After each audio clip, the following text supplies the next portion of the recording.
Skinny Hardaway Southern T back with another EP. Y'all do your boy a favor, y'all smash that like button for your boy when you roll on in. Whether you're here for a good time or a long time, I greatly appreciate you sliding through. If this your first time, do your boy a solid. Don't make it your last time.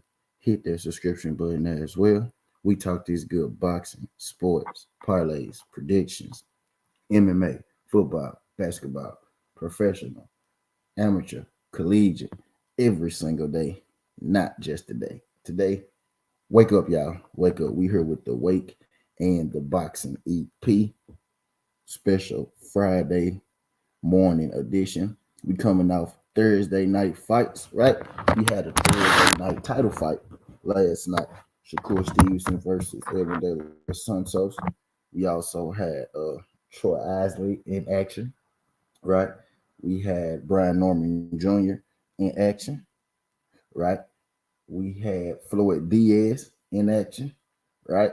And Edward De Los Santos came across, the other side of the street from the PBC, and he faced off against Shakur Stevenson, right? Now, all those fights were good that night, right? But I ain't gonna waste no time, y'all. I want to talk about the main event. I want to talk about the main event. Uh, you know what I mean? So we go get into that, and then we could talk about the rest. You know what I mean? As the day unfolds. But before I get going, let me say what's up to everybody that's in the building. Shout out my guy Big Tex. What's good, Big Tex? Appreciate you sliding through this thing, my guy. TWT in the building.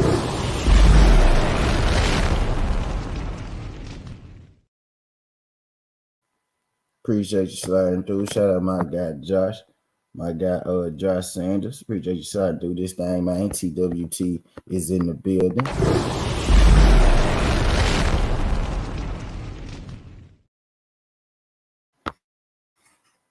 Let me scroll along. Franco H, what's good? Franco, long time no see, Franco. Everything all good. Shout out my guy Franco H. Appreciate you sliding through this thing, Franco. Glad you could make it, man. My guy Ray Buck, what's good, Ray? Good morning. Good morning to the real. Shout out my guy Ray Buck. My guy Franco said, "How you scored Navarrete versus Robson, bro?" I had Rock. I had Navarrete edging the fight out by a round because of the two knockdowns. I think Navarrete won the fight with the two knockdowns, Franco. Just to give you my quick synopsis, right? But I think he was able to win that fight with the knockdowns. That draw didn't sit well with me. I ain't gonna lie. That draw did not sit well with me last night for Navarrete. You dropped that guy twice and you still lost. Now Robson did box well. I know. But when the boxing is even and you score multiple knockdowns, I'm a forever and always feel like you should win that fight, right? I got 8 people in the building right now. I got 7 likes. Can I get all 8 of y'all to hit that thumbs up for your boy? Let YouTube know that we live. Let YouTube know that we about to get it going.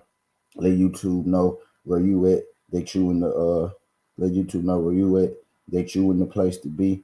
You know what I mean? Greatly appreciate y'all sliding through this thing. But let's have us a boxing conversation early this morning, right? Let's wake up. Let's wake up. Snap them fingers, right?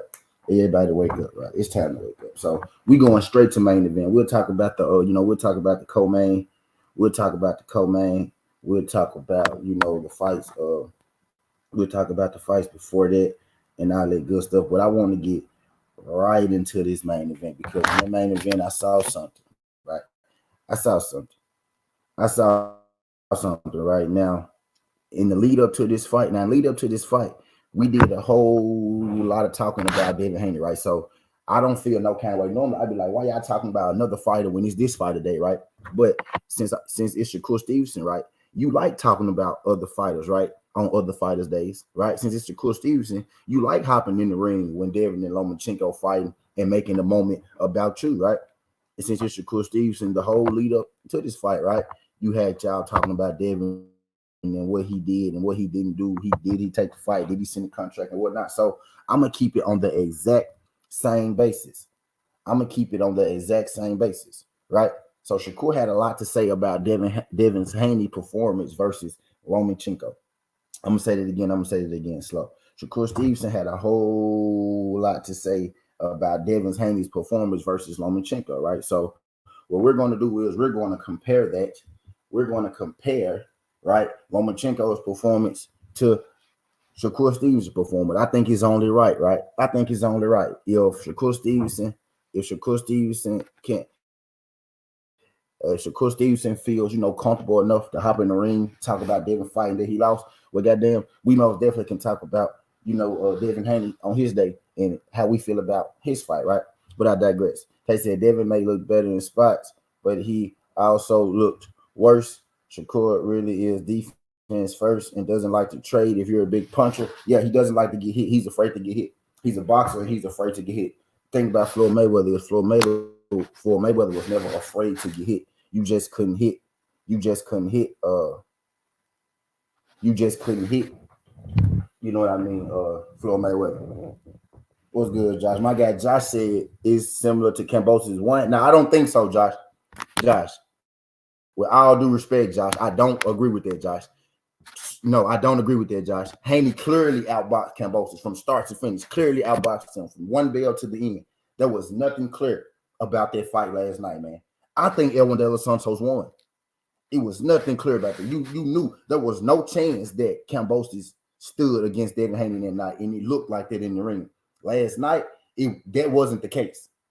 Last night, Josh, I did not see that. I did not see a guy dominating with a jab.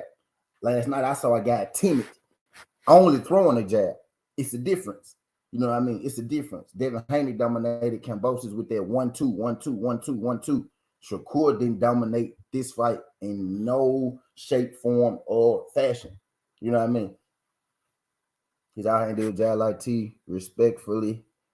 But he wasn't as effective. He wasn't as effective as Devin Haney was with his jab. Like Devin Haney clearly was better than his opponent. Kambosos was bleeding. Kambosos couldn't hit Devin. De Los Santos was able to hit. You know what I mean? Shakur. Shakur almost didn't want to engage at all. Now, from the way that you talk, shout out my guy. Let me finish saying what's up to the people. But my bad, y'all skipped over y'all. Shout out my guy Tay. Appreciate you sliding through this thing, Tay. Glad you can make it. Shout out my guy Tay. Quick, TWT. What's good, Queen? Appreciate you sliding through this thing. Glad you can make it, Queen. Y'all hit that thumbs up for your boy. I got 13 of y'all in here. I got 10 likes. I need all of y'all to hit that thumbs up for your boy. Let YouTube know that we're live. Let YouTube know that we up talking this good boxing live, not pre-recorded, right? Really appreciate you. And if you in here right now and you know you listening, right?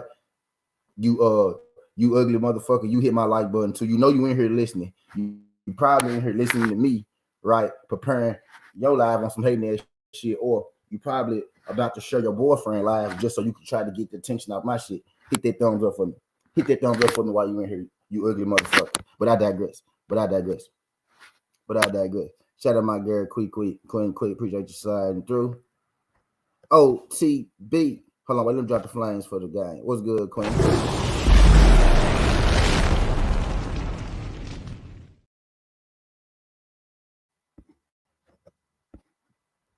All right, well, I digress. Who was that came with this thing? OTB was good. Shout out my brother OTB. Appreciate you sliding through this thing, OTB. Glad you can make it pimping.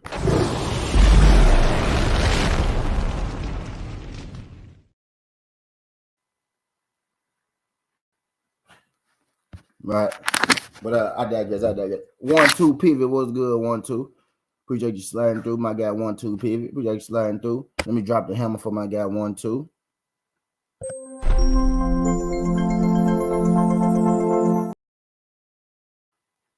Oh, good. Okay, but I digress, right? I think I didn't caught everybody up.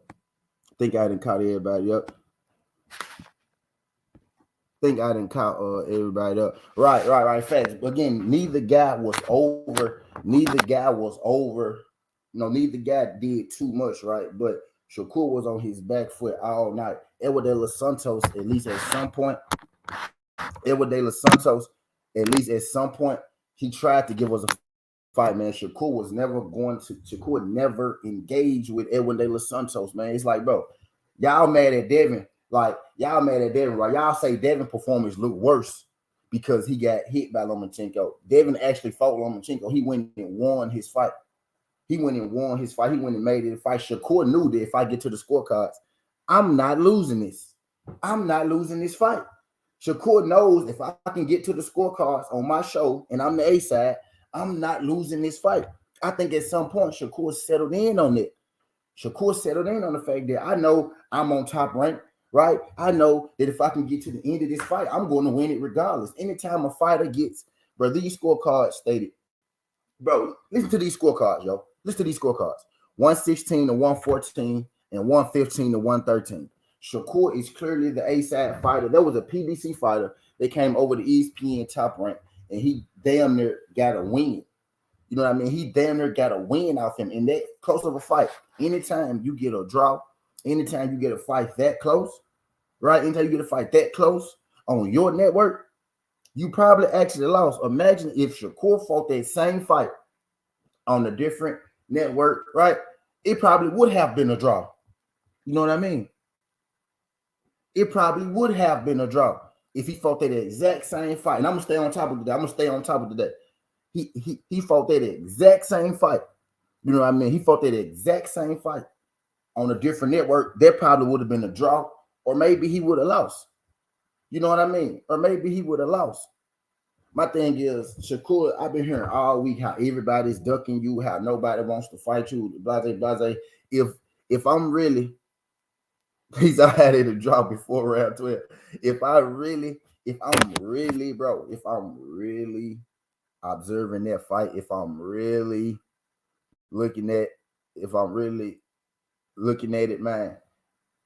He said, I think it's probably scored the same way. The punch stats were very lopsided. However, the action was so down. Yep, Shakur was what? No, Shakur landed 60 punches. Like it wasn't that many punches landed, right? Shakur landed 60 punches. Edwin De Los Santos landed 45 punches. Like it really wasn't that huge of a difference. You know what I mean? But my thing is, it was no action because have you ever seen the Edwin De La? Okay, this is my thing, y'all. Have y'all ever seen, y'all got 15 people in the building. I need all 15 y'all to hit that thumbs up for your boy right now. If you're in the building right now, you ain't hit the thumbs up, hit the thumbs up. Let YouTube know that we're live. Let YouTube know that we're talking this good boxing. DP Rocker, what's good? DP, appreciate you sliding through this thing. Let me drop the flames for the game, then we go continue our conversation.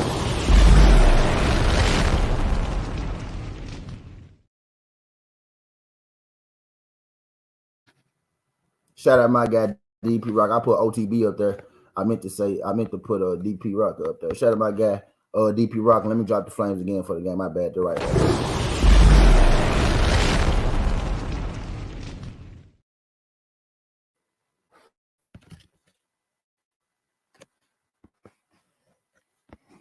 Y'all do your boy. A solid, man. Yo, I got 16 people in building. Y'all hit that thumbs. All I'm saying is, man, if you're going to talk that big fight, man, if you go talk the way that Shakur Stevenson talk, if you're going to play the heel, yo, I got 16 people here. I got 12 likes. I need all 16 y'all to hit that thumbs up, right? Because I know somebody in here right now that ain't hit that thumbs up. There's somebody in here right now that don't really mess with me, right? I want y'all to hit that thumbs up too. If you're sitting here, you're probably waiting to see what I'm gonna say. Then you finna take what I'm gonna say, and you finna go to your show, you big cue ball head motherfucker, and then you go say the same shit that I'm saying, right? You probably sitting here right now with your master plan, listening to what I'm saying, and how you go dissect it and twist it and change it to some other shit, right? But what they probably going to do is what they probably go do this morning. They probably just go say Tank Davis. Watch how quick they hop up off that Shakur Stevenson train, right? They probably just gonna be like Tank Davis. But all I'm saying is, if you're Shakur Stevenson, now I got 18 people in here, and I still got the same 12 likes. So either 6 of y'all in here don't fuck with me. Either 6 of y'all in here don't fuck with me, right? We're either now 7 of y'all in here don't fuck with me, right? Or y'all just don't want to hit my like button. But anyway, I digress. Now Shakur Stevenson had a lot to say about Devin Haney in the build-up to this fight, right? Devin Haney fought Lomachenko. Shakur Stevenson just fought Edwin De Los Santos, right? Now, Edwin De Los Santos is a good fighter, right? But if you have the nerve, if you had the golf, right? If you had the golf to hop in the ring and tell Devin Haney, you lost to Lomachenko. I think you lost to Lomachenko. And then go out there and put on this lackluster performance versus Edwin De Los Santos on the night in which was built for you. This whole night was built for you. You know what I mean? This was Shakur Stevenson chance. Yeah, OTB. This was the chance. I already know. This was the chance. This was the chance for Shakur Stevenson to put his name, you know what I mean, amongst the superstars, right? Not just, you know, a Thursday night fighter. This was his chance to go beyond being just a Thursday night fighter. And if we're great, and it was good, Jay Gibb. Shout out my guy Jay Gibb. Appreciate you sliding through this thing, Jay Gibb. Yo, I got 19 people in the building. Y'all do your boy solid. Y'all help your boy get to them 19 likes. There's no reason I shouldn't have 19 likes with 19 people in the building, right? I digress. What's good, Jay Gibb, TWT in the building.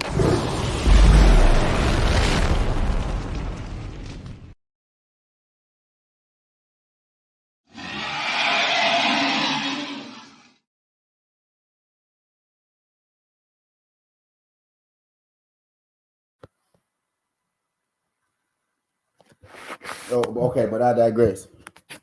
Okay, but I digress. Basically, Shakur, you can feel like Shakur won or lost that fight, right? But really, if you feel like he won or you feel like he lost, you can't say, "Oh, you crazy" or "you a hater," because the actual judges' scorecards only had him winning by 2 points, right? The actual judges' scorecard had him winning by 2 points. One card had him winning by 4 points, right? One person had him winning by 4 points, right? You had a 15 to 13, which is one round, and you had two 16s, and you had two 16s to 12s, right? Which is 2 rounds. So for me to sit here and say, oh, I feel like Evan De Los Santos edged their fight out 15 to 13. You know what I mean? It's not as far-fetched as people would want you to believe it. If you literally can sit down here and watch Devin Haney versus Lomachenko, see Devin Haney pretty much control that fight from round 1 up until about round 10, right? To see Devin pretty much control that fight from round 1 up until about round 10, you know what I'm saying, round 9, right? And you still feel like Devin Haney lost Shakur Stevenson? And you still feel like he lost? If you watch Shakur Stevenson fight, right, his fight on the scorecards, right, was even closer than Devin Haney's fight. How could you talk about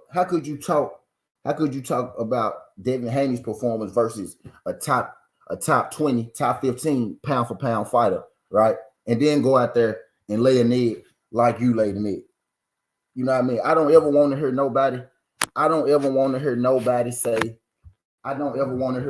say nothing about Shakur Stevenson being a superstar. Everybody want to tell you, oh, Shakur Stevenson, he does good on regular TV. Shakur Stevenson is a star. Shakur Stevenson is the best per boxer. He'll beat your fighting like that. He's going to forever be on them Thursday night fight cards. You had Floyd Mayweather in attendance. You had Andre Ward in attendance. You had Bud Crawford in attendance. You had everybody watching. You got everybody talking about, oh, the whole time they selling this. Oh, he didn't want to fight him. He didn't want to fight him. Nobody want to fight him. Guys are scared to lose. They, oh, I'm going to break you. I'm going to beat your ass. I'm going to break you down. I'm going to hurt you. I'm going to make you say my name. You go know my name after that. You go know my name after Thursday. You go fix my name, bro. For you to sit here and gas us up, because that's really what it was, bro. For you to sit here and gas us up all week long, and go out there and not even attempt, bro. You didn't even give us no action. Y'all talking about the win and the loss, cool, but we talking about prize fighting. Devin Haney, Tank. We was talking about money. What we talking about the whole time? You see, I don't see none of them Shakur Stevenson fans right now. None of them Shakur, they in here saying nothing. They here because I know they're here because they love boxing. So I know they're here. But you see them Shakur fans saying they're here, they ain't loud. It's more like they was loud all week talking about contracts and Devin lost Loma and all that shit. You see, you don't see them in here this morning, right? You see them all that talk, all this big talk that Shakur be doing, dog. If you go talk big like that, dog, you can't go in there and be you can't go in there and pity pat around, tiptoe around, and dance around the ring, bro. As big as you talk, Shakur, you gotta step big, bro.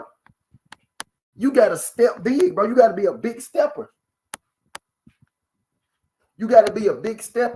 Shout out my guy Tate. I be trying to stay out y'all business, right? I see y'all down there. I see y'all down there too, Ghost and Tay. Tay, he did grab a whole lot though, Tay. You know what I mean? It was a lot of grabbing. Like, it was a whole lot of grabbing.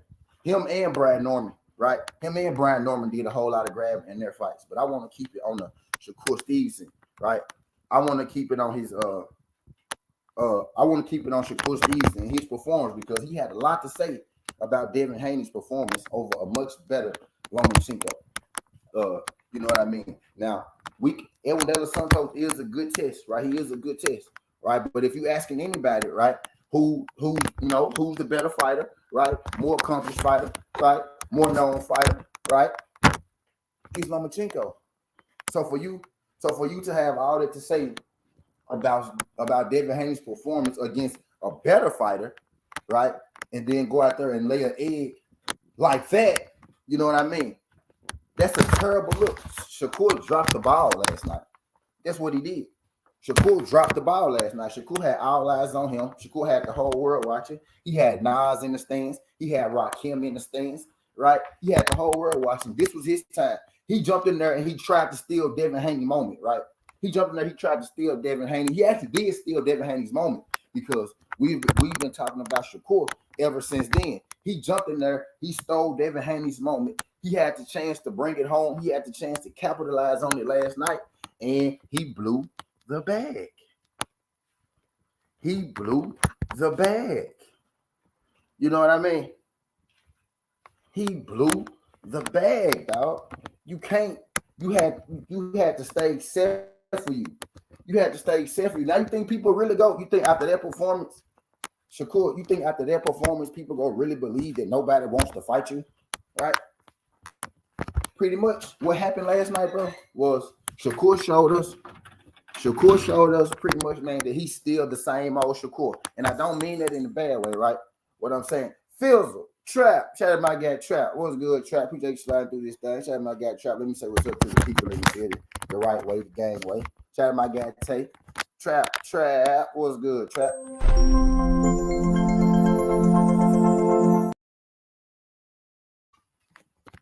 Fizzle, my brother, my blooder, my slide. Well, good, Fizzle. Appreciate you sliding through this thing. TWT is in the building.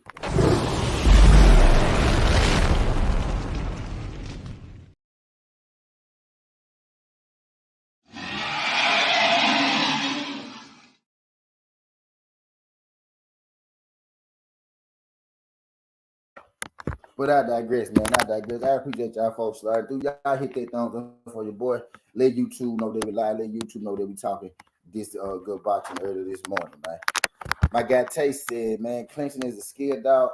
Some of the best inside work is done out of the clinching, doing the clinch. Tay, you are absolutely right. But the problem is that Shakur don't do none of that clinch work. Shakur don't clinching work. Shakur clinch to stop himself from getting hit. You know what I mean? Shakur is afraid to get hit. Anytime Shakur feels power, he disengages. Shakur don't even have to feel your power. Shakur can feel your win. When Shakur feel your win, he disengages. Shakur is one of those people. He's not even willing to see if he can take, you know what I mean, the punch. Devin Haney, right? This is why you gotta respect Devin Haney. This why you gotta respect Shakur. You say Devin don't hit hard, Tay. But we seen Devin Haney hit Shakur with headgear on, and Shakur quit. You say Devin Haney don't hit hard. You say that, but I seen him fight. Lomachenko. Lomachenko ain't walking through him. You know what I mean? You say he don't hit hard, but ain't nobody walking through him. I mean, Robson can say I don't hit that hard. You know what I mean? But I digress.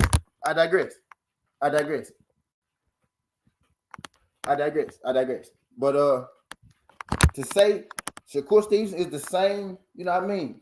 That's the same. If Edwin De Los Santos, if William Foster can beat Edwin De Los Santos, William Foster damn near stopped Edwin De Los Santos.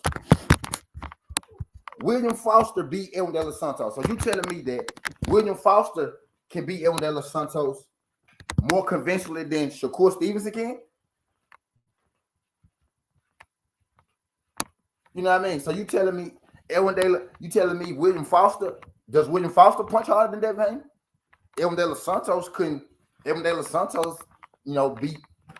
beat William Foster, right? So it's not like this is Edwin De Los Santos is a puncher, right? But we've seen him go the distance before. We've seen guys, punch on Edwin De Los Santos, not be afraid of his power. Shakur is afraid to engage. You didn't even have to hit Shakur. From what I saw last night, all Devin Haney got to do is swing hard, and Shakur is going to get a little antsy, right?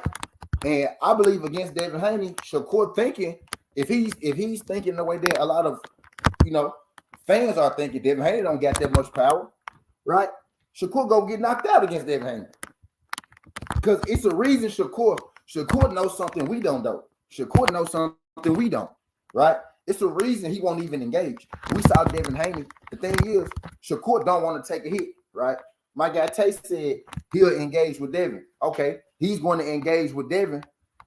He's going to engage with Devin until I see you in there, Ghost. I see you in there, Ghost. He's going to engage with Devin, but Devin is the guy who will eat a shot to get his shot off. We've seen Devin eat shots to get shots off on guys. Devin ate some shots against Lomachenko late to get his shot off. My thing is, if you're not willing to exchange, we see that Devin has that heart. And I'm finna say this slow, so I know I'm finna lose some of y'all with this. I know I'm finna lose some of you East Coast niggas because that's really what it is. You know what I mean? No shot at y'all. I love my East Coast niggas, because that's really what it is, right? A lot of people don't care about impact, don't care about what's actually going on. I know it's a lot of people like a fighter because they from their same area, they from their same region. They can relate to him. He from my side of the town.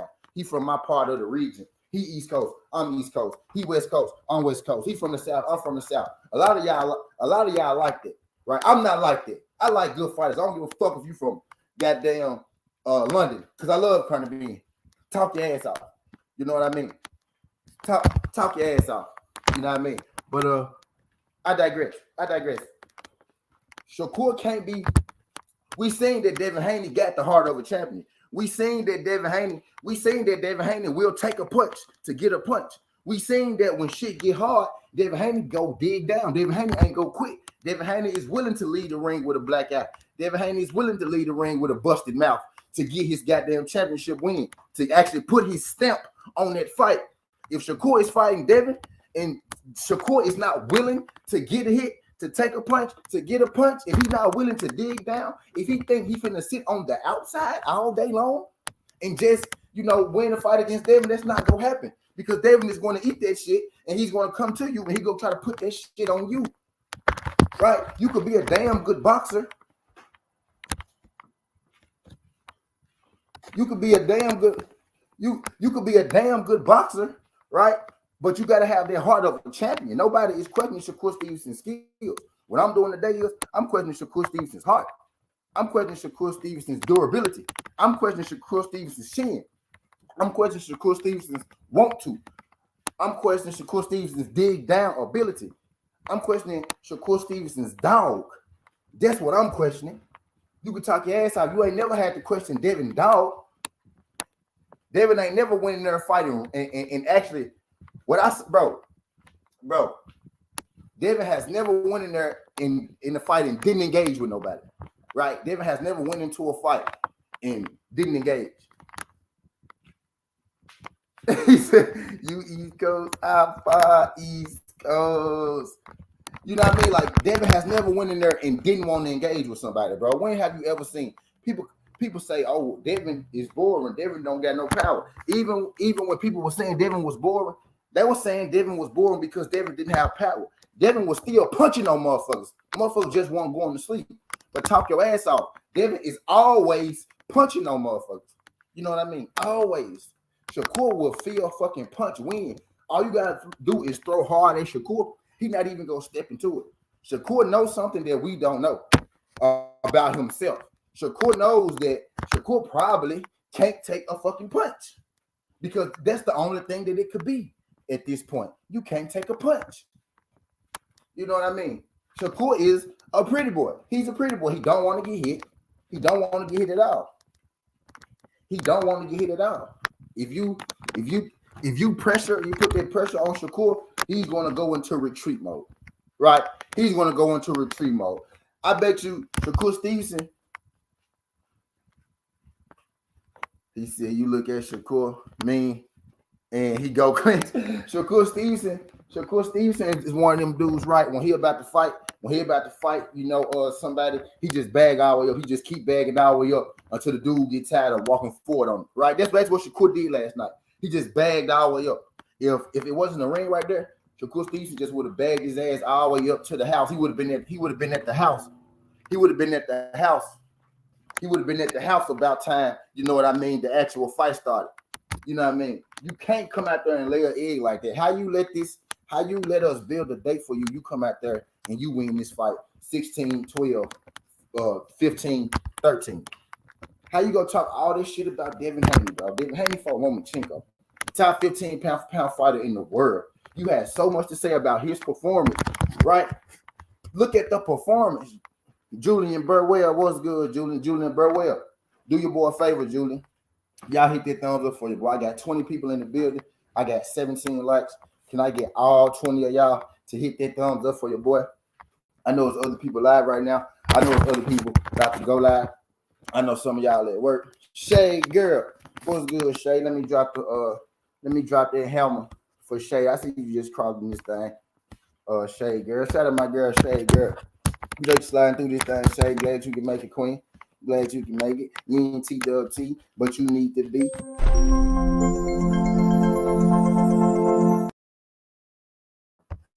Appreciate you sliding through this thing, Shay. Shout out my guy, my brother's keeper. What's good, my brother's keeper? I see you in here, my brother's keeper. Julian Burwell. What's good, Julian Burwell? What's good, Julian Burwell? Appreciate y'all sliding through. But, man, come on now, man. Come on. Heart over champion, man. That's what we on right now. Heart over champion. Look at that fight last night. Look at that fight. Now, Shakur Stevenson won a championship in that fight. A championship was won in that fight, right?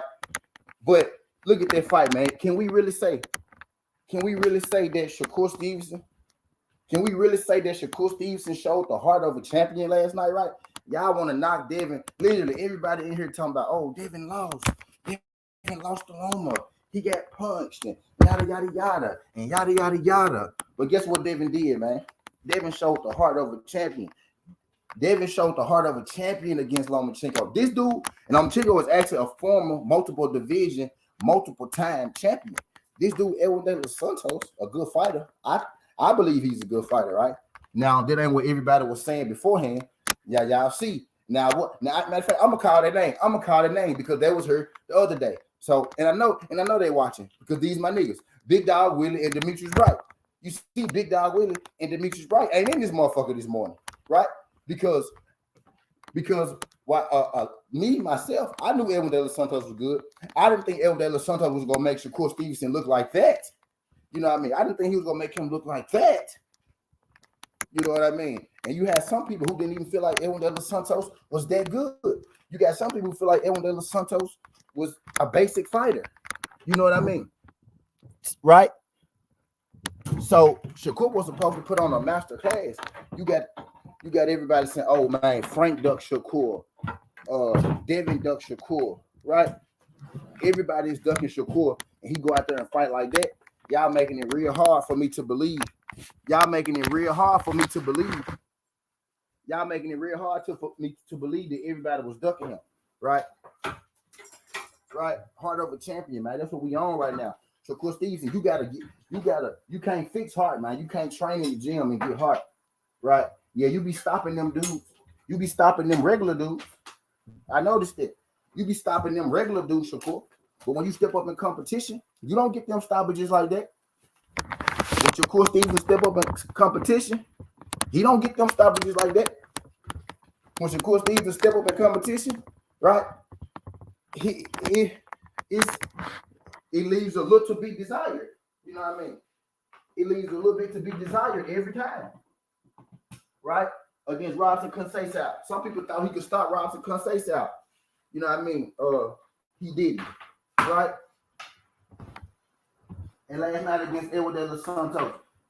Right? It's like whenever you step in the ring with a guy who doesn't just fold on you, It's like whenever you're in the ring with a guy who doesn't just fold on you, right? You get real timid, right? I'm starting to sense bully. Right? You beat up guys who less than you and less talented than you, right? But when you get somebody who's on your level or close to your level or around your level, right? Or around your skill, right? Right? No knockouts.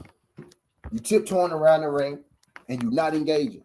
You know if you Shakur Stevenson, you fighting on top rank. If I just get this fight 12 rounds, I don't get knocked down. I don't get hit too much. Like my guy Tay said, he boxed him. He used his jab. Right. He used his jab, but he didn't dominate with that jab. He won with that jab. He didn't dominate with that jab. You know what I mean? He won with that jab. He didn't dominate this fight with that jab at all. You know what I mean? He literally used the jab. He used the jab tonight. He used the jab tonight to keep Edwin De Los Santos at bay. Trap. And for one strap, I agree with you, Trap. I didn't think he won. I did not think he won. Right, my brother's keeper. And we're gonna talk about that. Trap. I don't think he won, Trap. I actually had Edwin De Los Santos 15-13. I think that Edwin De Los Santos was the more aggressive fighter. I think Edwin De Los Santos controlled the pace. I think Edwin De Los Santos controlled the pace. I think Edwin De Los Santos, landed the harder shots when they did land. Shakur landed more jabs, right? He out-jabbed him for sure. He did out-jab him. He did out-jab him, right? But I honestly feel like Edwin De Los Santos did enough to get that fight, right? And some of y'all gonna call me a hater and whatnot and blah and say this and say that, right? But I feel like if you could watch Devin Haney fight, with Lomachenko, right, and not appreciate it, because a lot of y'all did not appreciate that fight, right? A lot of y'all did not appreciate Devin Haney versus Lomachenko. Now I'm gonna ask y'all this question again: Do you appreciate Devin Haney versus Lomachenko now, right? And then we're gonna talk about Shakur saying that he was hurt, he wasn't feeling good, he had a hand injury, right?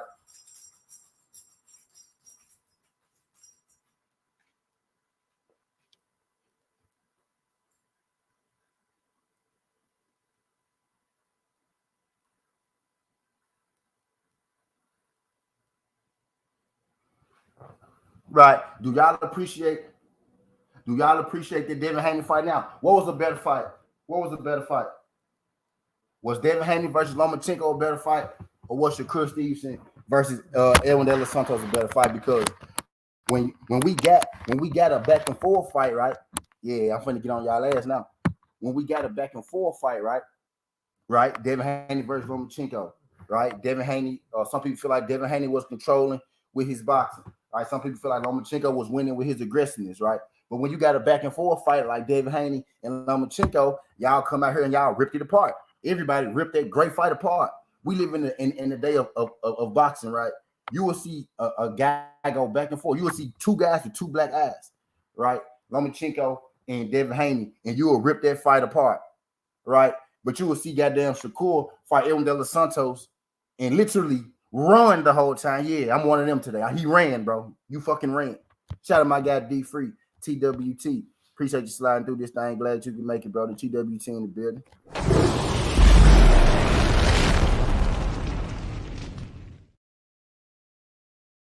So everybody had a lot to say.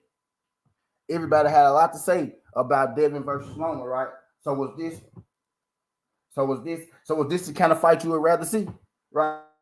Would you rather see a Devin versus Loma style fight, or would you rather see Shakur Stevenson versus Edwin De Los Santos? I'm not questioning Shakur Stevenson's skill, not questioning his skill at all. I'm questioning his heart. He did that was terrible last night, and I believe that's the first time I ever said that about Shakur. Right. In the biggest of moments, Shakur came out there and he did that. Shakur Stevenson talking about Devin Haney leading up to the fight was more exciting than that performance that he put out. Right? At some point, you gotta say, man. At some point, you gotta say, I'm about to push the envelope. I'm about to push the envelope. I'm about to go for the gusto. Right? Right. Man.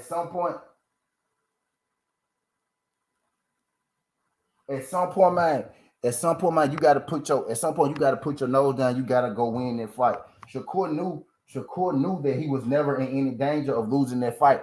Not because he looked so good.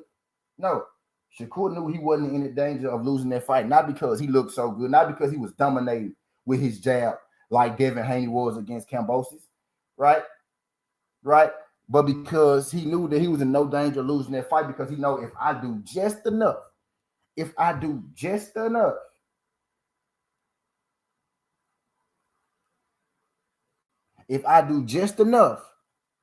they go give me this fight regardless. If I could just not get knocked down, if I could just not get knocked out, if I could just not look too bad, right? If I could just not let him land too many clean punches, I'm gonna get this fight at the end of the night. You know what I mean? I'm gonna get this fight at the end of the night. He just don't know if y'all peep, but he's stanky leg Shakur free time. Shakur Shakur is Shakur is talented, right? Full of talent, full of talent. I'm questioning Shakur Stevenson's dog. I'm questioning Shakur Stevenson's heart. At some point, somebody's going to challenge you. Somebody's going to make you fight. Somebody's going to make you fight. Somebody's going to walk in on you, right? And it's going to be somebody with something to lose. It's going to be somebody with something to lose. You know what I mean? He said he was supposed to win that fight, but Shakur was supposed to beat the brakes off that dude. Facts. Facts, man. Facts. Shay girl, say it again, Shay. And somebody in my guy Tay said, my guy Tay was good. Say it again, Shay.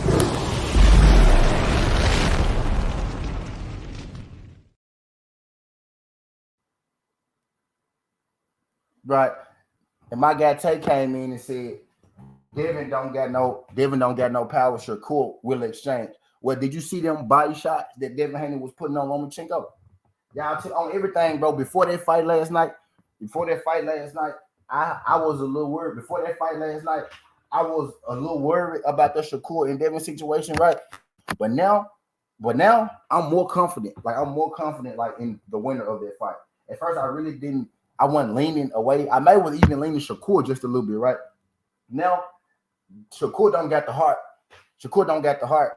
Shakur don't got the chin. Shakur don't got the durability to beat Devin Haney. He don't got the heart, don't got the chin, don't got the durability to beat Devin Haney. If it's one thing I know, bro, if Devin Haney get into a jam, Devin Haney's going to fight his way out that jam. Shakur, I don't know if he's a fighter. I think Shakur is.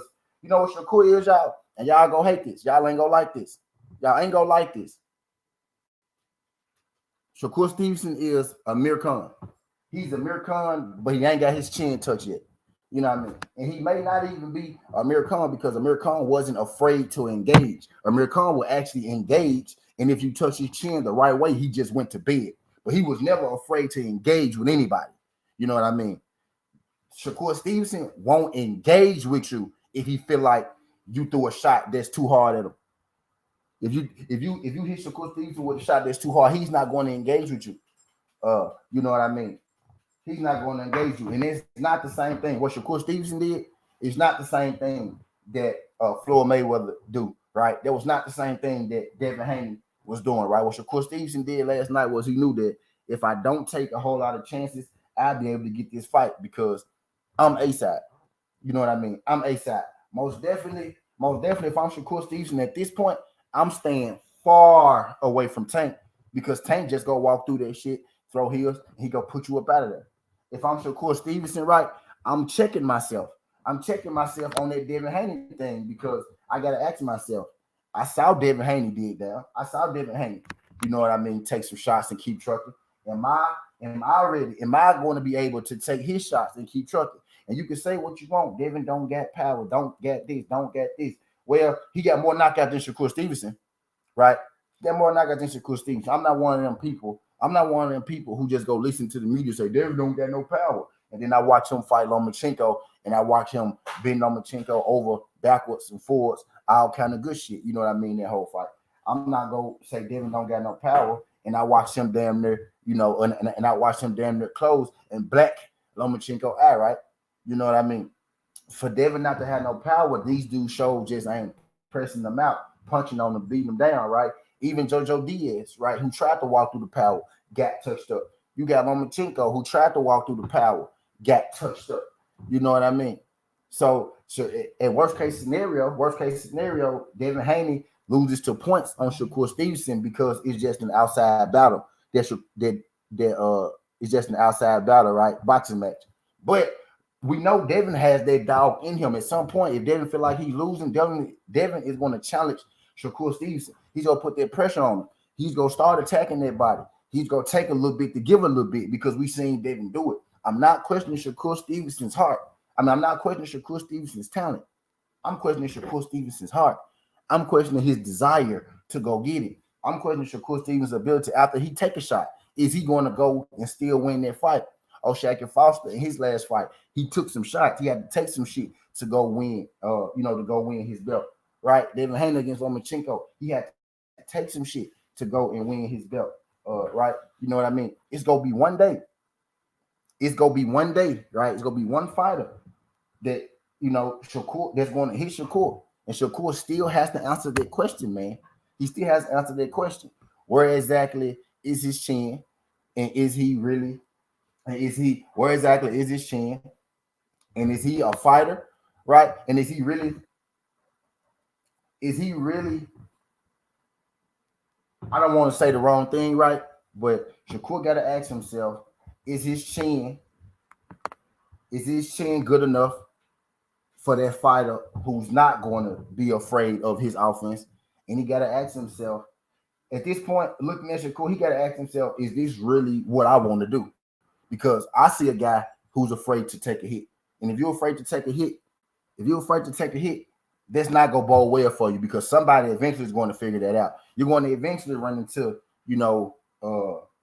Earl Spence type, right? You go eventually run into somebody who might not even be a Earl Spence type, right? Who just keep going forward, right? But somebody who's going to decide that day, bro, I'm not going to let your punches affect me, and I'm going to see if you could take my punches. And that's where the next step and the next level is going to come in for Shakur Stevenson, right? He's going to have to learn to battle through adversity. I'm not questioning Shakur Stevenson's skill. I'm questioning his heart. I'm questioning his willingness to battle through adversity. I'm questioning his willingness to be able to dig down and go get a fight that's not going his way. Because if you have no push, right? If you have no push, right? If you have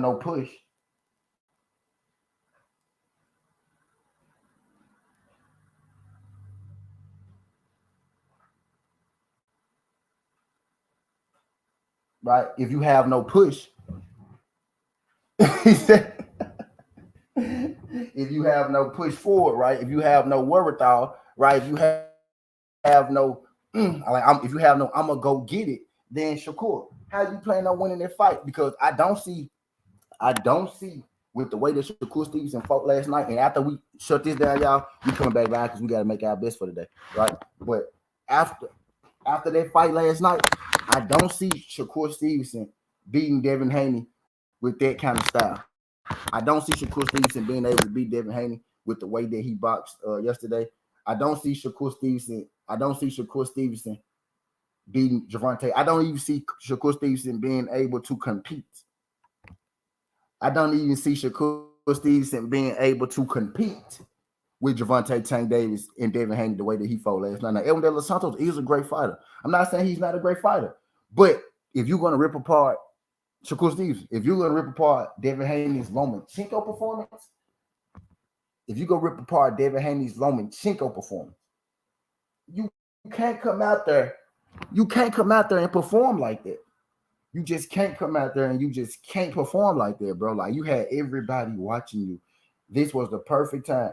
All Devin Haney had to do. All Shakur Stevenson had to do All Shakur Stevenson had to do, bro, was go out there and put on a good performance, bro. He didn't even have to knock dude out.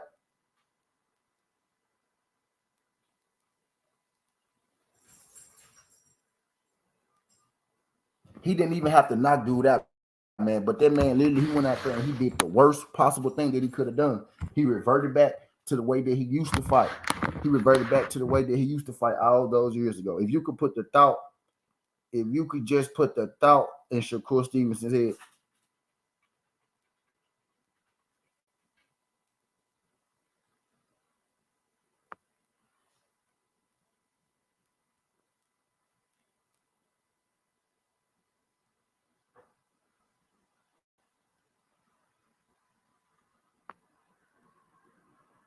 But my bad. If Shakur Stevenson, my bad. Shakur Stevenson didn't even have to get that knockout last night, right? All Shakur Stevenson, all Shakur Stevenson had to do, right, was go out there and put on a good performance, right? A Shakur Stevenson performance. Put his punches together, right? Put his punches together. Stay on top of Edwin De Los Santos, right? Hit and make him miss. The thing is, Shakur Stevenson ran into a problem last night. The same problem that he's going to have with Devin Haney, right? And this is the first time that this has happened. Shakur Stevenson was in the ring last night with somebody who had a longer arm reach than him. Shakur Stevenson standing on the outside, standing at a distance, right? It didn't work as well last night because Edwin De Los Santos has a longer reach than him. Devin Haney also has a longer reach than him, right? So now you got a guy who's bigger than Edwin De Los Santos with a reach even longer than Edwin De Los Santos.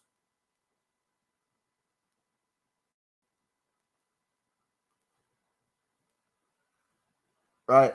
He just Santos looked just as fat as he did. He said, "No, I can't say he capped though. He had a bad performance, and none of his fighting nobody with power." Bro, I saw William Foster fight the same guy. Oh, DB, I saw William Foster fought the same guy that Shakur just fought. William Foster, their power didn't look. You know what? You know what? You know what make De Los Santos stop throwing their power? How DB? When you hit him back with some power. William Foster, he had that same power against William Foster. But guess what William Foster did? He hit him back, and William Foster don't even got a whole lot of power. William Foster beat Edwin De Los Santos with his activity. But William Foster got a chin. He was able to take some punches and give his punches back. That's how you beat pro boxers. You're going to have to take some hits because those pro boxers are going to hit you. You have to understand it, right? If you Shakur Stevenson, you got to understand that when you fight Devin Haney, that when you fight Devontae Tank Davis, they're going to hit you, and you're going to have to be able to take it and give yours back. You know what I mean? William Foster beat Edwin De Los Santos because William Foster took his shit and hit him back.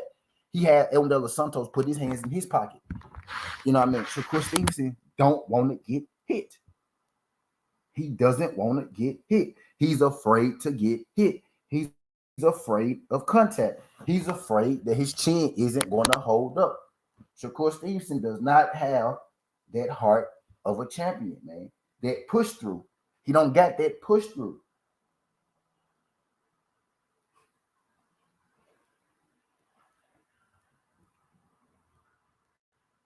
He don't got that push through, right? The reason Devin Haney was able to beat Lomachenko because Devin Haney was moving forward on Lomachenko, throwing his. He was taking his, and he was moving forward on him, throwing it. A big cue ball here, motherfucker, ain't gonna understand it. You know what I'm saying, bro? So you telling me you could watch Shakur Stevenson versus Edwin De Los Santos, and you could tell me that was a more entertaining fight, just dog walk to the exactly OTB, exactly. Exactly. He just dog walk forward. He just dog walk forward. Right. And that's how he beat De Los Santos. That's how you beat pro boxers. You gotta just dog walk him. You gotta out dog him. You gotta out dog him. And I seen that Devin Haney has that. Devin Haney per boxer. Shakur Stevenson per boxer. At some point, you're not going to be able to outbox everybody, right? You're not going to be able to outbox everybody. At some point, you're going to have that second gear. Even Floyd Mayweather had this second gear. Floyd Mayweather will box you, right? Floyd Mayweather will box you, and then when it's time to step inside, he'll step inside and trade with you. Floyd Mayweather wasn't on his bike from round 1 to round 12. Floyd Mayweather was on his bike from round 1 to round 4, from round 4 to round 8. Floyd Mayweather was countering you from round 8 to round 12. Floyd Mayweather was putting a whooping on your ass. You know what I mean? People want to call him Floyd and this and this. Now, these boys is not Floyd. These boys is not that. These boys is not that calculated. These boys do not got the heart like that. These boys don't even got the skill. And if they do got the skills, they do is close. If they are close to the skills, these boys don't got the heart. These boys don't got that championship mental that Floyd got. Floyd took 13% to fight Oscar De La Hoya. These niggas won't take 25% to fight for undisputed. What the fuck is wrong with you? You know what I mean? Now you get even less for that Devin Haney fight. You know what I mean? But I digress. We about to but I digress, man.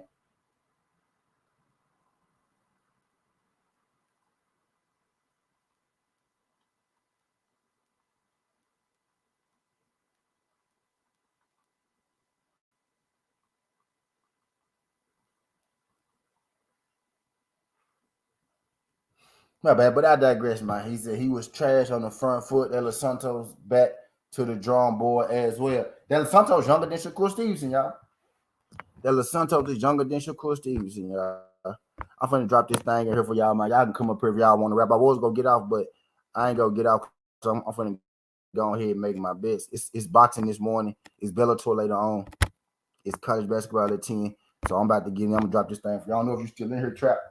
But I'm calling at the game. If y'all want to come up here and rap, we can come up here and rap for a second.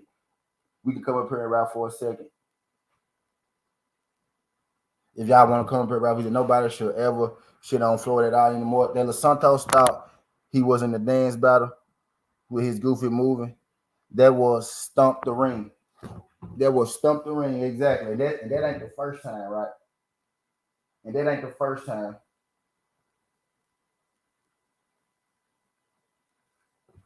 And it's crazy, right? You got people who would really want you to believe that that's going to help Shakur. What Shakur did last night, Shakur being the villain, right?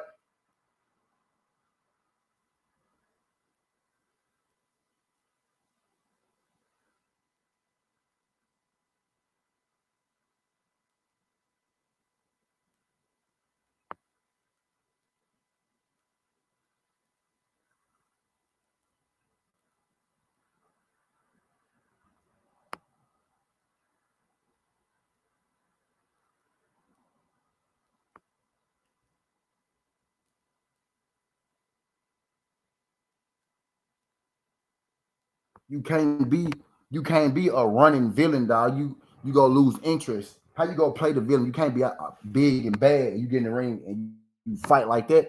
Ain't nobody gonna take you serious. Facts. You can't play the villain. You can't talk like that. You can't talk us up like that and then get out there and run, right? And people, it's crazy. People would tell you, bro, in no way did that shit last night help Shakur. No way.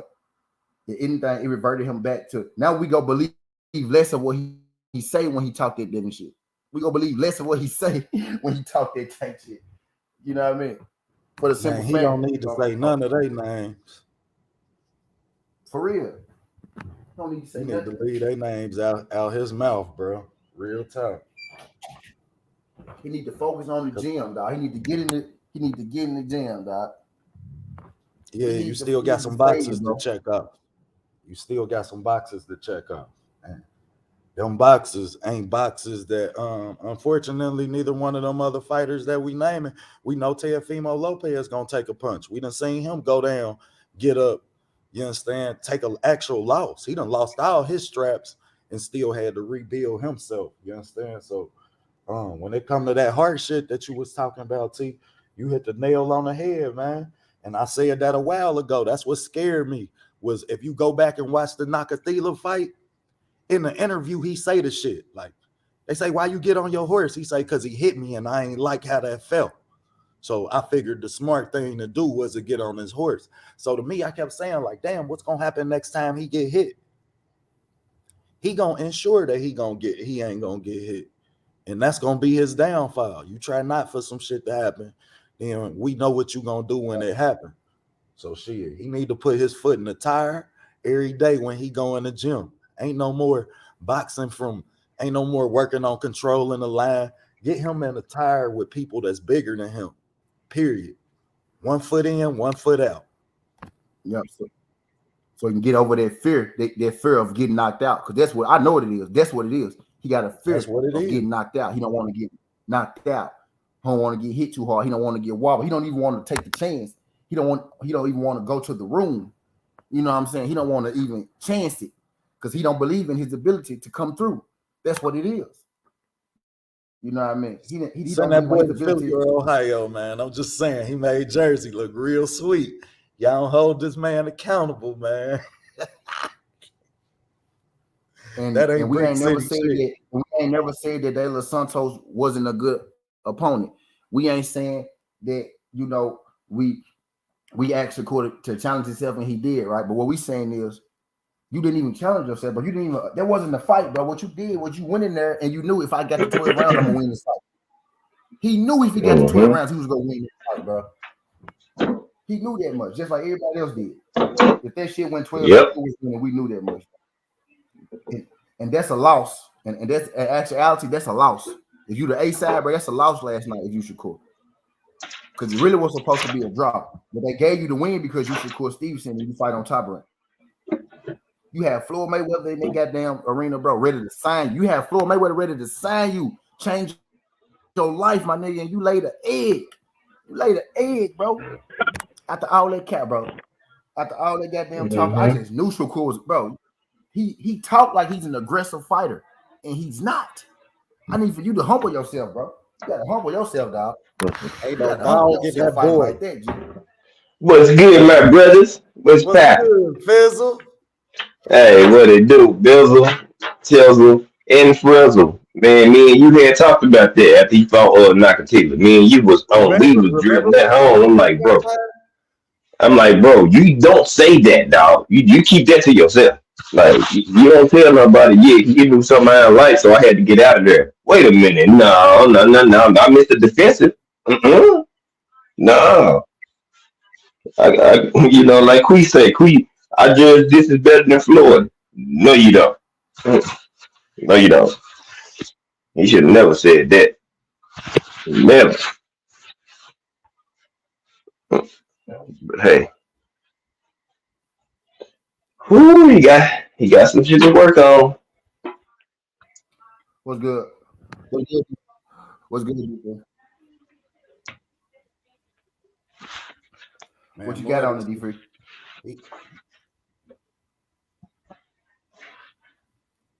Okay, hear you, Free.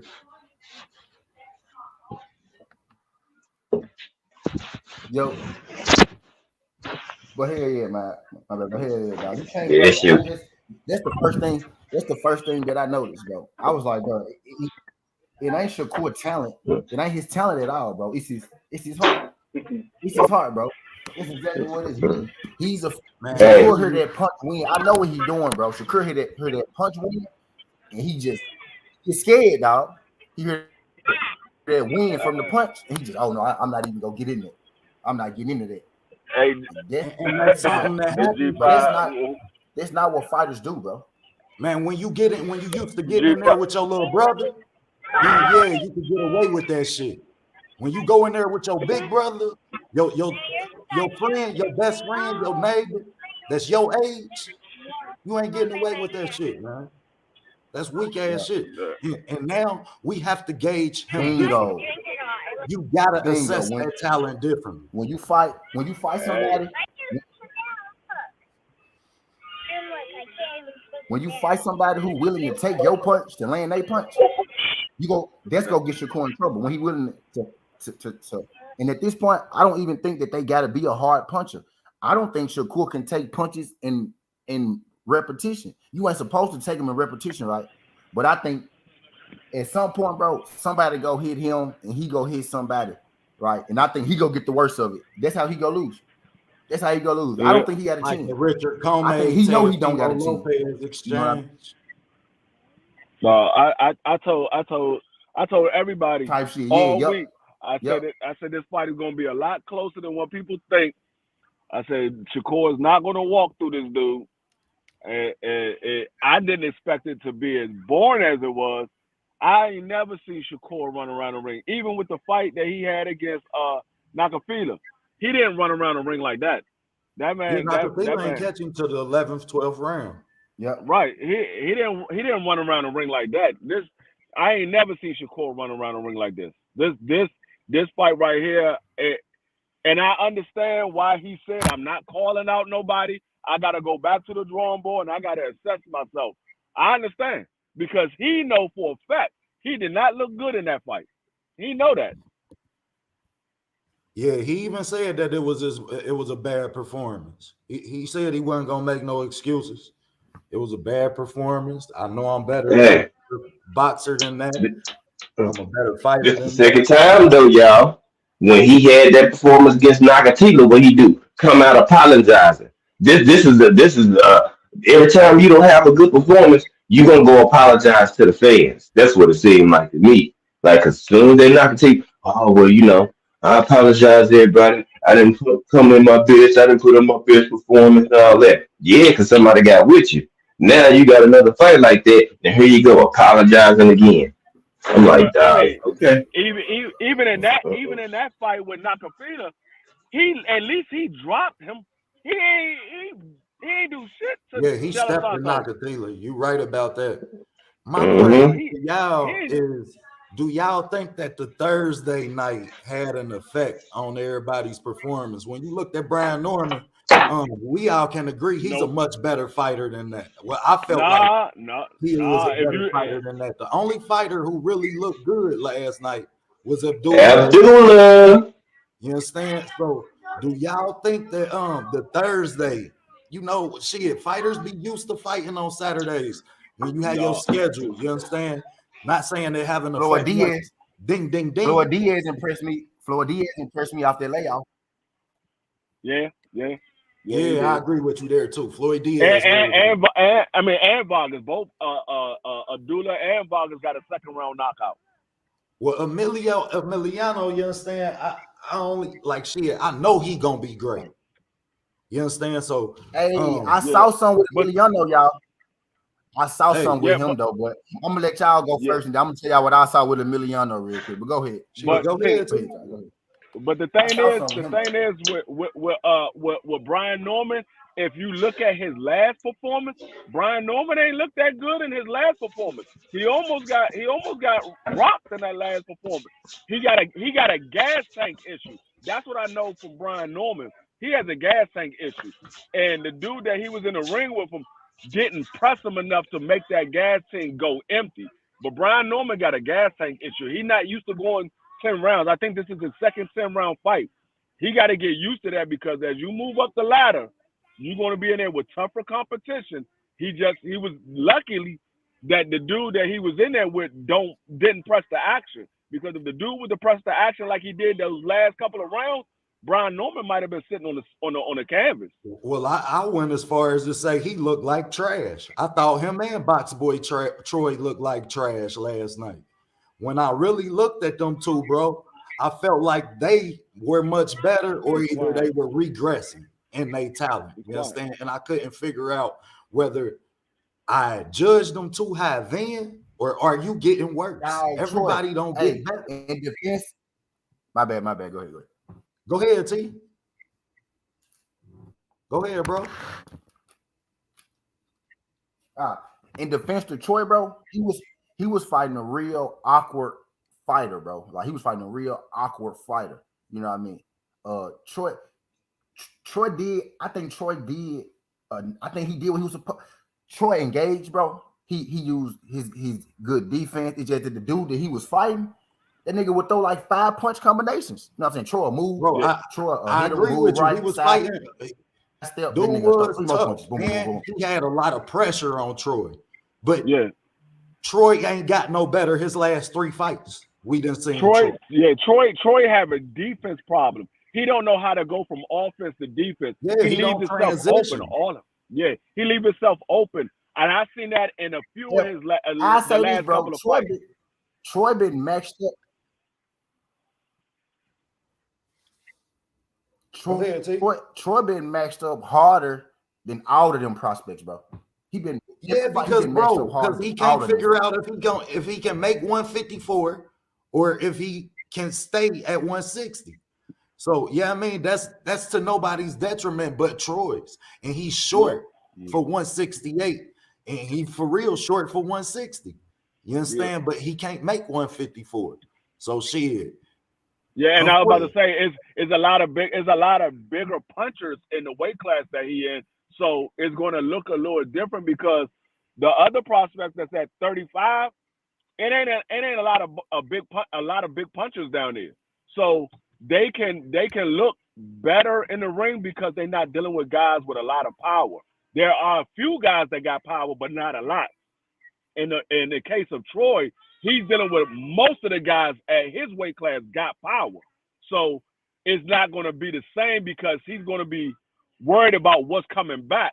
But at the same token, when he's throwing his offense, he got to be aware of the defense because if he get caught with the right shot, and I saw it in his last fight, not this one, but the fight before that, he get caught with the right shot, he can get rocked. Man, and the fight before that, D-Free, his last 3 fights, I done seen Troy damn near get rocked. And that's my problem.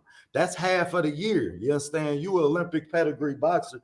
I expect you to be getting better. And you not fixing this problem that you got. Now, shout out to them because they sent him to Bomac, who I feel like is the best person next to Bread to fix the shit. But I don't know. I wasn't impressed, man. And I'm beginning to get worried about dude. But as far as it being on a Thursday, like I just felt like that, like shit, it was so many bad performances. Can we say that might have had an effect on? I'm gonna go as far as to say this between Troy Isley and Brian Norman Jr., they're gonna be one of the 2 first ones to take an L out of the prospect.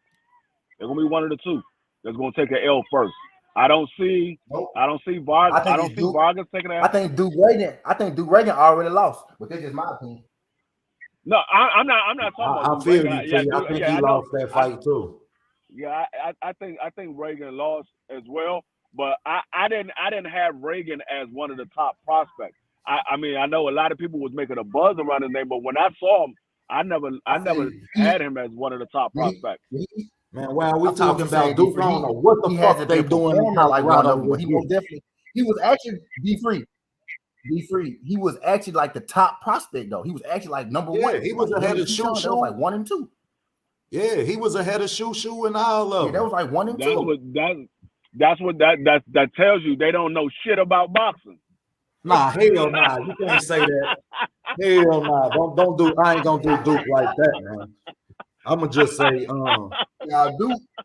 When he went fresh to the Olympics, he went to the Olympics fighting out of Cincinnati. You understand? Yeah. When he got to that Olympic camp, that's when we started seeing all of this bullshit happen. You understand? Yeah. Once he got up there, and I don't know if he not responding to Coach K now. I don't know what it is, man. But I think it's more so. It's not the fact that he's not responding. I think it's more so like some guys, when they get to a certain level, they plateau. And I believe that's what it is with Duke. I think he's reached his peak. He's not going to get any better. Now, he might can clean up a little thing here, a little thing there, but he's not going to get better as a fighter. What we see of him, that's what he is. He might can clean up his defense. He might can do a little bit more head movement, but what we see of him, that's what it is. I think that's where he's at. He's one of those guys that he reached his peak, and it just so happened his peak is much lower than what everybody thought it was going to be. I don't know, man. Like shit, this some shit that I done had conversations with people close to them. Like I done got into it with them. So yeah, I mean, when it come to that over how I feel like, yeah, I mean, what I see from Duke. And as far as that go, ain't no boxer, ain't nobody gonna tell me different than what my eyes see. So I ain't going for that Troy Eisen slander. I ain't going for that Troy Eisen slander over here, man.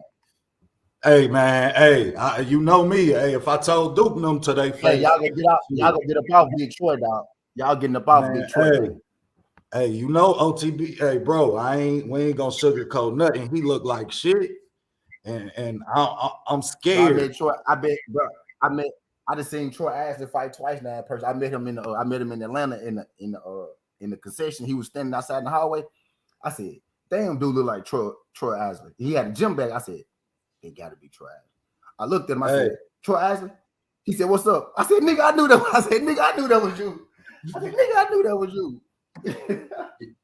Yeah, he definitely a solid one. Yeah, I mean, I respect him. He's short. He's short as a motherfucker. He big as a bitch though. He's short as hell though. Yeah, he just short, and he's short for 160, bro. Like when you look at Benavidez, like 5'7", 5'8". Boo Boo, man, them nigga niggas like big for real. when he built like motherfucking D-Man.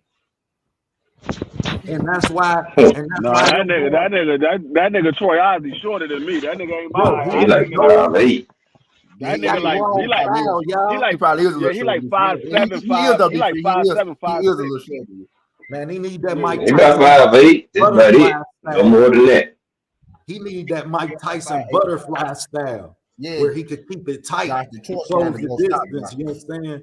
But that Philly shell shit that he got going on, man, that shit gonna end bad. Yeah, it's looking like a Philly fail. It's failing, dog. You got a leak. You got a leak in the pipe.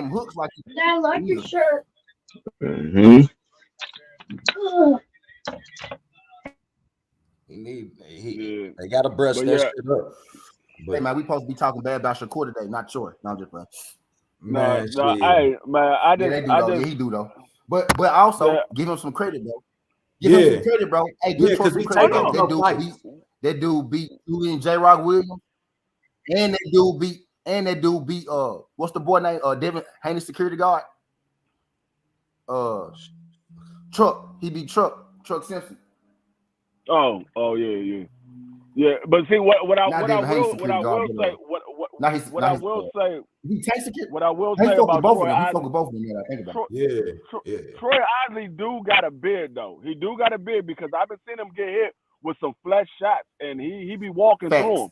He got a beard, but I mean that beard can only hold up for so long because it's taking shots here and there, and it's like anything. You keep hitting it in the same spot, eventually that bitch gonna break. So he need to work on that defense because he do got a bid, but you want to use that bid in those championship fights when the money is on the line. That's when you want to use that bid. You don't want to use it now. Now is where you need to be working on your defense and everything. Yeah. So when you get up to that championship level and you get caught with something big, you can walk through it and it doesn't phase you as much. And you too used to taking them punches right now. You too okay with that. I feel like the camp's too okay with that for him to be progressing. I'm worried. Shit. I looked at him last night. I was worried. God damn it. I looked at Shakur. I was disappointed. I looked at him. I was worried. Shit. Worried. Fact. And I was worried about Brian Norman. I was pissed at first. I ain't gonna lie, bro. I'm hard on Shakur. You should be hard on Shakur. I'm hard on Shakur, but I didn't see him fight twice in person. So let that sink in, y'all. So let that sink in. I'm hard on anybody. I've seen 10 fights. No, I'm hard on anybody that run their mouth and they don't show it in the ring. If I dislike you, I'm gonna watch you more. I want to make sure that I'm right in what the fuck I'm saying. Like Keyshawn Davis, everybody be like, why you don't like Keyshawn? I don't like somebody that run their mouth, but they don't show that the way they talk, it doesn't translate in the ring. Like Keyshawn be talking like he's running through everybody. Dog, I didn't see you get rocked twice now with less opposition. I don't see you moving through the ranks and just gonna beat everybody because you get in there with a Tank Davis or you get in there with even a Loma Cinco. I don't think you're making it out that ring. I don't think you're making it out. In Keyshawn defense wasn't either with the exception of Loma. Loma was fighting title fights from day one. You understand? But wasn't none of them fighting title fights in 8 fights. You understand? No, I ain't talking about that. I'm talking about the way that Keyshawn be running his mouth like he's the best thing at 135. Nigga, Well, no, I'm just not. saying, like in comparison to his predecessors and his companions, ain't none of them taking title fights at 8 fights in. This kid was fighting title fights at 8 fights in. He was What fighting. title fight? What he got? He just fought to be. What belt he walking around with? Them little intern belts. Hey, they wasn't doing it. You could say they little interim belts, but I'm them not worried belts about that those he had to belts, take dog. from somebody. Dog, them belts got brass on it. They ain't got no gold on it. I ain't worried about them belts, dog. I ain't saying that, bro. I'm saying that the level of competition ain't the same for his companions at 8 fights as it is for him. So his reason for talking to me, you understand, I can deem somewhat justifiable. Dog, he is not fucking with no Abdullah Mason. Nowhere close. He's nowhere close on the level of Abdullah Mason. And they got roughly about the same amount of fights. When you talk about them two sharing the ring together, dog, who y'all talking about? They got roughly Abdullah Mason and Keyshawn Davis. Abdullah Mason and Keyshawn Davis. Dog, Keyshawn got roughly the same amount. They got about the same amount of fights. Yeah. Abdullah Mason will wipe the floor with Keyshawn, dog. So why they not moving Abdullah as fast as they move? They like what's good, Jason? Giving out maybe it's not Bob Hurt. Maybe it's not Bob Hurt. Maybe it's Abdullah father. He's saying he want to work his son up. His son is only 19, so maybe it's his father that's doing that. They got a problem with Muratalla. They should be trying to tell them folks. They gonna have a problem. I knew Fire was. You put Keyshawn in there with Muratalla. I like to see it. You said Keyshawn? Put him in there. Yeah. Put him on in there. And Natala is ranked, I think he's ranked number 8 or number 9 right now. I think he's ranked number 8 or number 9 in the WBC. Keep going up. Yeah, Cambosis. When they showed it last night, Cambosis number 10. I think Natala is number 8 or number 9, if I'm not mistaken. He's like number 8 or number 9. He just slowly working his way on up. And he had some good fights here lately too. Well, he did to Nakatila Shakur. Damn sure couldn't do. No, I didn't see like Keyshawn. The thing that Keyshawn has. Cheese stamped. He got some power. Cheese stamped himself. Cheese for sure stamped himself. Cheese stamped himself for sure. He for sure. Facts. For sure. That because Cheese can crack too. There, boy. I thought that, bro. I thought that was a good ass fight, bro. Nunez and Muratalla, bro. That was a good ass. Bro, Nunez was what 18 KOs, bro. I didn't see Nunez put niggas to bed like booty in the earth. Nunez can crack. That man couldn't even hit Muratalla, bro. That shit was crazy. That shit was crazy to watch. I said, bro, Muratalla can box. I said, bro, dude can box. Oh my god. And he getting better. I've been telling folks. I said, from telling folks, man. When Five was like Muratalla, nice, bro. Hey, I say, is Muratalla Mexican? I say, is Muratalla Mexican because I don't think I want to see him fight Tank. I want to see him fight Tank. At first, I just said he ain't had no head movement. Oh God, I do. But in that last fight, he showed me how he can manipulate the line with his head movement and fight off the back foot. And then sting your ass with some shit and disconnect your ass. Crazy. When I watched Muratalla use the head slots on the back foot, y'all, that's when I knew the kid was special. I say, damn. Yeah, he got some. But it's on the front foot that he got problems with. Yeah. You can catch his ass on the I watched Vargas. Telling them folks, man, when I seen him, I said, oh yeah, he got something. What weight class is Vargas? Ain't been wrong yet. He's 35. I thought he was 35. Now, what weight class is Mason? 35, and Mason barely making 35. I thought he was. Hey, look, I knew the answer to both those questions. Before I asked. I saw something last night, y'all. Abdullah Mason is going to beat the fuck out of Vargas, bro. Vargas is strong, he fast, but he wild.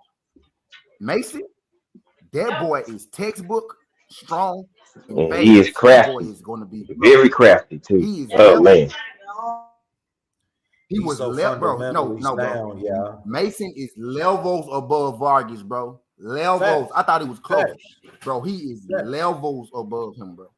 It's not close, bro. I thought he's not close, dog. Like, nah, Yeah, it Mason definitely is ain't. different. It's different, bro. That dude is different. And bro. that's gonna be, you can see him build. You I'm can see scared of that him. fight. Like, nah, I think that dude right there probably ready for a title shot. His next fight, bro. Like, he could fight them folks next. Now it ain't gonna look as smooth as these fights, but bro, he could do it, and he could beat some of them folks, bro. He could beat some of them folks, dog. And that's He the really next can. step for me for Abdullah. Like shit, I'm okay. I just went through a year watching Ricky, him knock what's everybody good, out man? in the second TWT round. in the building.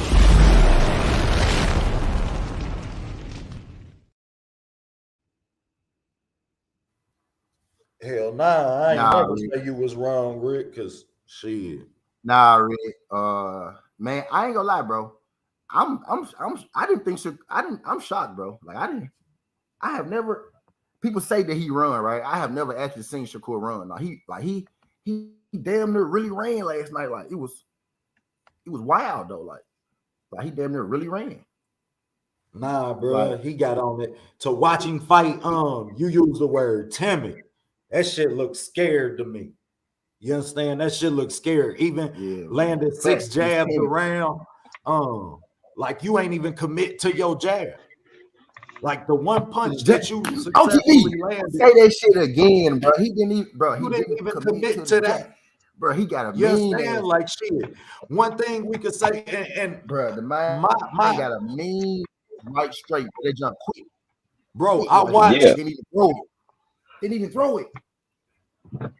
I watched that fight and gained respect for Rayo Valenzuela. I gained respect for Rayo Valenzuela because Rayo Valenzuela felt the power and he was willing to play the chess game with Edwin De Los Santos. You understand? Shakur never even sat at the chess table. No, he had a flashback from the Nakatila fight. Like, oh, I didn't like this shit. I didn't like the way I felt. He might be a bigger puncher than Nakatila. I can't take that shit. And that shit make me feel some type of way about you as a fighter. Like, you know what I'm saying? Like, I'm not gonna say, oh man, I had to get out of that. I'm gonna keep that to myself and I'm gonna go work on that. I'm not gonna put it to the public so they know, oh, if we get him in the fire pit or in the phone booth and get to working him, he gonna like this shit. Like, nah, you giving away ammunition. That shit, I don't like that. But he didn't engage like that. Like 7 rounds until he landed a 2-bunch combination, and that was a 1-2. That wasn't a 1-2-3. It was a 1-2. You landed a left-right combination, but it took you 7 rounds to do it. For 4 rounds, you went in there and you just was scared.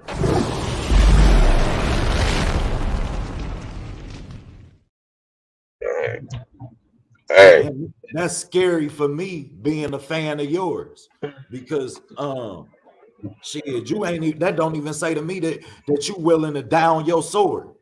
You understand? Like shit. When people say I die behind that shit, we watch Errol Spence down that sword, gain respect. We watch Deontay Wilder down that sword, gain respect. What? Tell him again, OT. Yeah. Tell him again. Hey, shit, Ryan Garcia even got in the mix. And like, fuck it. I'm gonna get hit. You did. Even Ryan gained respect. Respect. You Yep. understand? You lost it in my book. So that's the scariest thing for me. Like they always say, man, a scared man come back and fight again. A dead man don't fight. You ain't that wasn't life or death power. You wasn't even willing to step in there and you understand? Nah, man. That ain't, and that's why I say the city of Newark, New Jersey, got to hold that man power, accountable. Y'all can't let him walk around like he a champion. Y'all got to treat that man. Hey, he got to pay to get in the club now. Get in the club now. No more free admission. No more pro bono shit. Come on, man, because that made that stuff like that shit. You got Newark on your belt. You got Newark on your back. Like all that shit don't mean nothing if you don't represent what Brick City really means to the rest of the country. What we respect being from Brick City folks. 16 floors, goddamn it. High 32 floors in the building. There's 16 apartments per floor. You understand? Like shit, what you overcame, you ain't show us none of that. Yeah, so shit, you either need to go back so they can hold you accountable, or you got to get back to the basics. Literally 88. That crossed my mind at 88. I was like, bro, if there was Tank in the ring throwing them bombs, I want to throw a punch at Tank. I can see it. Well, that's why we got to hold Edwin De Los Santos accountable as well, because when you could get on the front foot and eat off of that that scaredness, that timidness, where Shakur not even countering you when you double jab and close the distance. He ain't even showing you no type of fight back. You supposed to put your foot on the gas pedal. Man, and tear his ass Shakur up. is a lot bigger than William Foster, bro. Right? William Foster saw. So De Los Santos, you William Foster saw. I couldn't. And William Foster just took his first. Shout out William Foster. I fought with Lil Dude too. William Foster realized he couldn't outbox De Los Santos. He realized his hands was too quick. William Foster said, okay, I'm finna walk through your 1-2, and I'm finna hit your ass with 3-4. You know what I mean? And William did that enough rounds. Santos get tired. This is his thing. But Santos get tired. Everybody know this. But Shakur didn't have the oomph. You bigger than everybody, nigga. You ain't have the oomph to go make him tired. Even Lomachenko made the bigger Devin Haney tired. It damn near worked. You know what I'm saying? It damn near worked.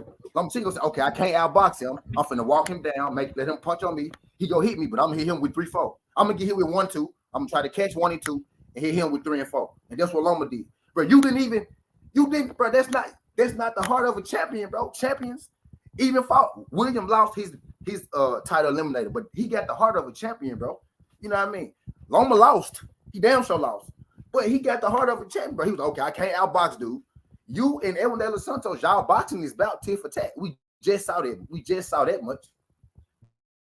The boxing about tit for tat, bro. You got size on him, right? You was supposed to go get him, dog. Even if you didn't stop him, just like you went and got Robson when you saw Robson couldn't. You know what I'm saying? When you saw Robson could box, okay, you see, I'm gonna put my high guard up and I'm finna go get Robson. That what you supposed to do to Edwin, but you ain't want to step in that fight. OTG just said it, bro. Now I got to say, he don't get that one fight. Go ahead. Hey T, go ahead, finish. He don't get that one punch. He don't got that one punch. Mike Tyson, Javante Tank Davis kind of power. He got that piece you up, boom, boom, boom, stun you, drop you, hurt you kind of power. Not he don't got that one punch, bro. You could, like OTB said, bro, you could have took that, bro, and you could have got your shit off. Because eventually, Edwin De Los Santos, he always gets out. He always gas out. But Shakur didn't have the wherewithal, right? Or he didn't have the, I'm gonna call it, bro, the gumption, right? They what them old niggas used to say, right? The gumption. You don't got the gumption, which means you just the nuts. He ain't have the gumption to go force that fight. With as big as you talk, bro, you gotta walk that walk, bro. With as big as you talk, Shakur, you gotta walk that walk. You know what I mean? Certain niggas, certain people, in their speech, right? Those speeches gotta match your actions, dog. And Shakur, you talk, everybody's scared of you. He's scared of me. He's scared of me. He's scared of me. He's scared of me. I'm gonna hurt you. I'm gonna fuck you up. You know how if I'm gonna fuck you up, I'm gonna fuck you up, bro. The way you talk, my nigga, what you did last night is unacceptable. Unacceptable. You can't be a villain, right? And then go out and fight like, you know what I mean? Like you scared. Fight like that. Fight like you scared. Right? But I gotta keep the same energy because shit, when he was punking Jermell Herring, who, like I kept saying, he had been in camp with. He knew Jermell Herring. You understand? So that's why I didn't respect that fight. But you punked him. You had I was that on energy his with side him. then, OTB. I remember me and you was on there. I was on his Remember, side we then. was arguing about that, and I was like, hell nah, that's some weak ass shit. Like shit, man. Uh-huh. Yeah. We done sat in camp together. You done been with me for the last 3 camps. Helped me get better. I helped you get better. Now you go Right. out here acting all tough with the White Sox shit on. You know what I mean? Now you put Newark on your back because you could be like that with me. Hi, sweetheart. How you doing? 36, Like that's some weak 30 ass seconds. shit. Uh-huh. And Now, that's the when you get energy to that he paying for needed this, I need last to night. And I ain't see let it. me get my order. I ain't see that shit. Yep. Like shit, I ain't see that shit. And that's Yeah, the man, energy I struggled with that. expect. Bro, in my mind, bro, even if Shakur won on points, right, it was gonna be like a strong points win, bro. That was the softest points win I ever seen in my life.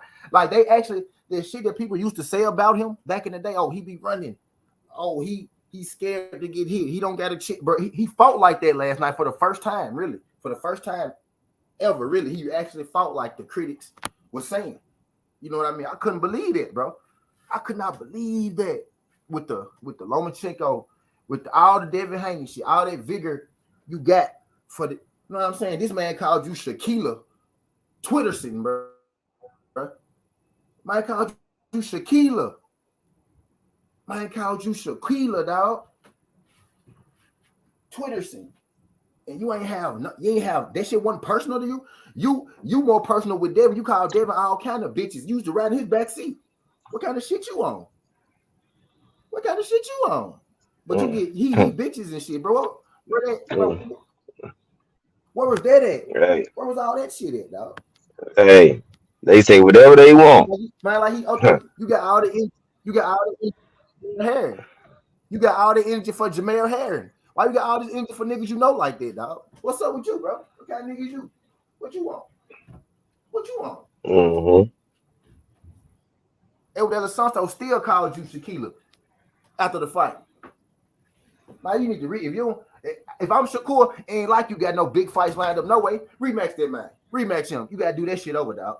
Ain't those for a vacant title. You ain't the real champ. Since y'all like doing this shit, you ain't the real champ. Those for a vacant title you lost. Rematch. Oh, that's a whole nother level of discussion because now you talking about what type of respect do you have for this sport, and as a fighter, you talking about how it was a bad performance. You can admit that. You apologize to the fans. Go ahead and run that shit back so we can validate you even having that belt. Mm-hmm. Bingo. Yeah. Yeah, you apologize just like you did with Nakatila, but you ain't running shit back with his ass. Don't expect him to run it back with De Los Santos, y'all. I don't want to see that shit again.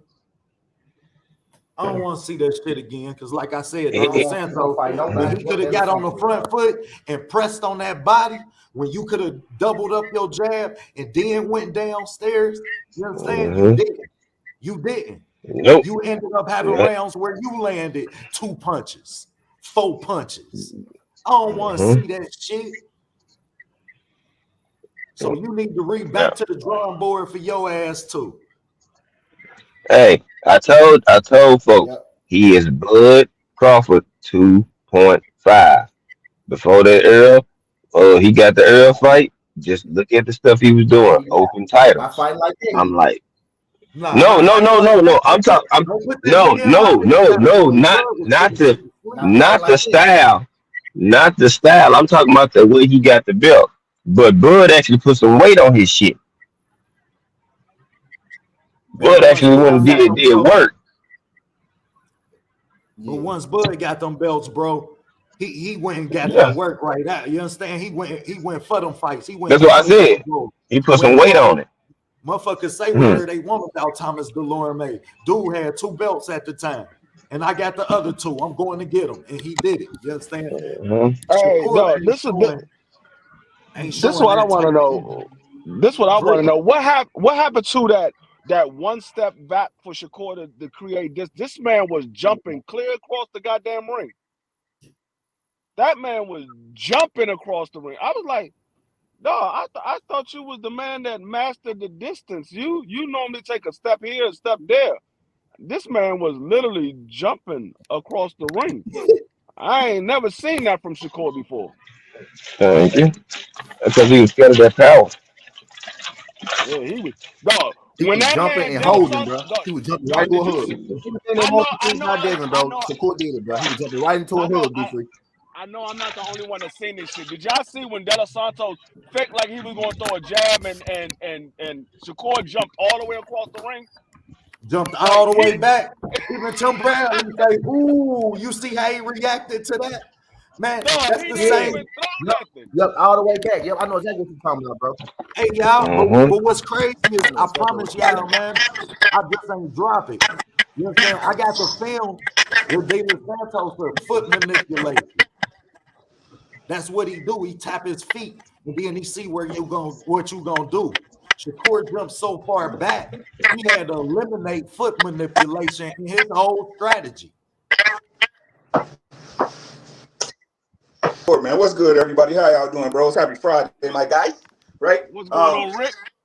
The thing with Shakur, and I'm gonna say this about they whole little clip. If y'all want to be honest, y'all know I'm gonna keep it a bean with y'all, right?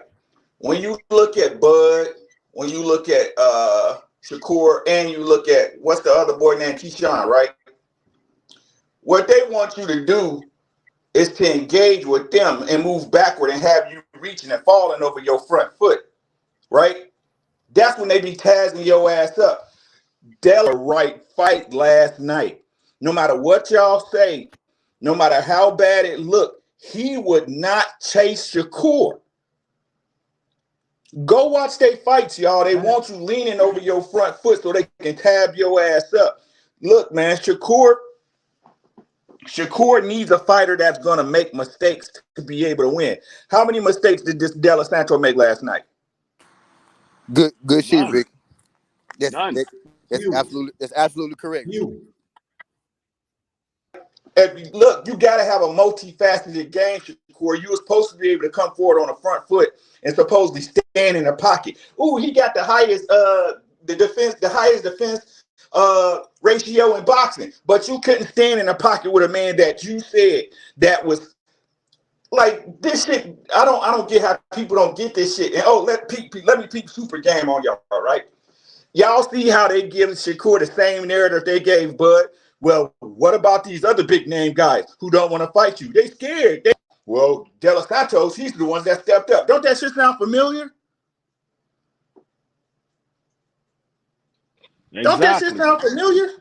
Yeah, it's definitely the same shit, different toilet, Rick. You hit the nail on the head. Right, I keep trying to tell y'all, man. Like, no, bro. Like Shakur, he nice. He nice when you give him what he want. Like I said, that's what happened with EJ and Bud, man. EJ started chasing Bud and shit and was leading over his front foot, and y'all, right? You stand right in front of them motherfuckers and you fight them. Do not lean. Do not be chasing them niggas. When they go back, let them move back. Yep. Shakur knows he didn't win that fight last night. It wasn't. He didn't. You didn't throw enough punches to win that fight. At the most, it should have been a draw. Yeah, that's what I said. Yeah. That's all I get. Hey, has there ever been a vacant belt that was on the line and these guys fought and it was a draw? Damn. Never. Never. Nope. And they wasn't gonna let it happen. Shit. And they just showed us and told us. And it never will. Goddamn it. Right. I don't care if Damn right. and the whole damn fight. It'll never happen. Dog, do y'all realize not near round in that fight did anybody landed double-digit shots? Not near round. That's what I said, bro. One single that's what round. led me to say you couldn't say who won the fight. Shit, ain't either one of y'all hit each other 10 times in 3 minutes. What the hell was you doing? Now, if my son go in a room with a nigga and you only hit him 6 times in 3 minutes, man, we gonna have problems. What the hell was y'all doing for the other 2 minutes and 50 seconds? That's like 6 seconds. OTB, watch this part, y'all. Watch this part. Even though everybody now saying Bud taking control of his career, blah blah blah. He is better out on your own, blah blah blah blah. And it's his I bet you cold cash money Shakur signed back with your top rank. I bet you cold cash money right now he signed back with top rank. Why? Well, shit, bro, he ain't got no choice. You just perform like that. He ain't got no choice because if he come to PBC ain't matchmaking him. They're gonna put him in there with the fire.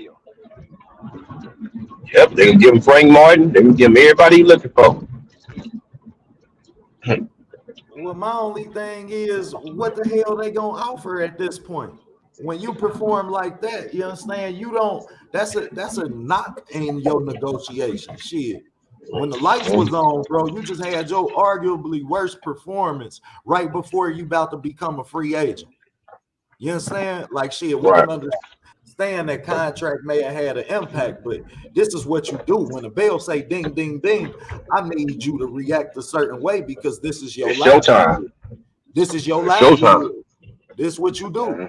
Shit. So I definitely like shit. He ain't got no choice to me. I don't see DAZN going out offer. Ain't nobody about to offer no lot of money with that type of performance coming off it. You understand that type of performance now? Man, I call him Bud 2.5. I mean, like dog. More like Bud 1.3. More like No. I'm talking. No, I ain't talking about the performance. I'm talking about the moves. That's what people keep missing. I'm talking about the moves, not the way he fought. They all do some of the same shit. Ricky hit on it. I'm like, but when it comes to Shakur as a whole, man, I don't see him. I knew in the Nakatila fight, Shakur, he a good fighter, but he don't want a phone booth fight. He make people that can't react quick enough to look bad. But when somebody can react fast enough and throw it just as much as fast as you can, you see him getting on his bicycle and moving around. Like, damn, I can't just bully. I can't bully this dude, or I can't just. Shakur be fighting smaller people like they bigger than him. That's how I fight big niggas. He be fighting smaller people like they bigger than him. Say it again. We need. I'm like, bro, what is you doing? You bigger than them. Man, until we get them same day weigh-ins, man, they gonna keep doing it too, man. They talking about Shakur was 155, over 155 last night. I know that he was there. He did it 150. And you can look at him and tell he was 150. Anybody who say he wasn't 150, you understand? You need some glasses. But I'm telling you, but man, OTB, when I said he damn near was big as Andre Ward, people was laughing, right? That's crazy, man. And that's ridiculous. And that's what Go ahead, bro. Oh no. He fight 135. Like shit, man. When we get to a point in boxing where we could call a 3-division champ who walking in at 160, 155, fighting 135, you understand? It's a problem. This is a problem. He's a 3-division champion. Imagine what he walked in at against Oscar Valdez, against everybody else who he dictated the path of their careers. Like now we get into a point where you understand this shit is ridiculous. Like it ain't, you can't even assess talent the same way because you got to magnify the flaws based on when they get in there with somebody they goddamn size. And as much as we could say it's a science to boxing, it's only so much of a science and you having a 20, 30 pound advantage over me. And shit, my punches don't mean nothing to you. I can't hurt you. That's why I said I want to see him fight Navarrete next. Because Navarrete gonna walk through that punk ass jab and he gonna land his punch. And I want to see what he do.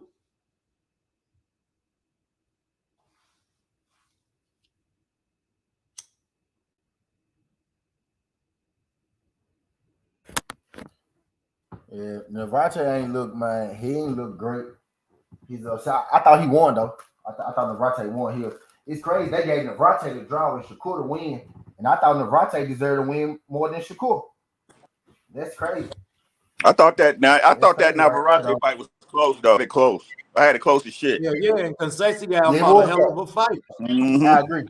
I agree, Rick. Stacey I Down agree, fought but the fight of his life. You yeah, understand? Shit, yeah, he I agree. fought Though. his It fight. was tough. And I think the Rock should have edged it though. Just I think he should have edged it, just by a point or a round or something. I feel like he did enough. You know what I mean? It was a boxing match, right? And he lost the boxing match a little bit, but he scored the knockdowns. You know what I mean? So I feel like, man, he edged that motherfucker. And I'm forever feel that way. Real talk, Josh. If it's a I'm a boxing firm match, believer in that. Navarrete I, stopped I short. missed dude get dropped. I missed the Brian Norman fight. How did that fight go? He looked horrible. But The Brian Norman fight. Oh, it was rough, Rick. It was tough to watch, Rick. It was tough. Yeah. He won it, but it was like he got through the fight. Like he won nothing. Like nobody landed any flush punches. Nobody was crisp. Nobody was on point. Nobody looked great. The other dude just was standing there waiting. Pretty much. Hey, look at the other dude just was standing there waiting. You know what I mean? Brian Norman was throwing punches, falling in on it. It was uneventful. It was really uneventful. But Brian Norman controlled it. Like, but it was uneventful though. Extremely. Okay. I'm a little disappointed in Brian Norman. I'm glad he won, right? But I'm a little disappointed in him because his last two fights, he ain't looked. I don't know whether it's Brian Norman won that fight he don't off look of explosive no activity. more. Like his explosion is gone. Yeah, he won that fight off of activity. He didn't win that fight off a landed shot. It was strictly off of activity because the other dude wasn't doing anything. That shit was sloppy. He looked sloppy. Like shit, he never adjusted. At no point in the fight did neither one of them say we either gonna fight or we gonna box. Both of them, it seemed like, just went in there and did whatever they had to do. Brian Norman, however, I felt like I just expected more from. Like shit. Right. So I was disappointed. So my assessment was that he looked like trash. Like to me. Brian Norman kind of like Andrew. He kind of like Andrew Wiggins right now, right? Number 1 overall pick. It's there, but damn, like when we go see the shit? Like when, you know what I'm saying? Like when you go, like it's like like I said, the explosion is gone. Like the power. Some guys just great sparring partners. And bro, it made me not believe the sparring.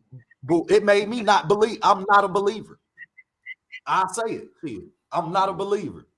All that shit you was talking, I fucked up the Tank, I fucked up Bud. Man, shit, not what I seen. What I seen last night, shit. I need to see the tape. I don't believe it.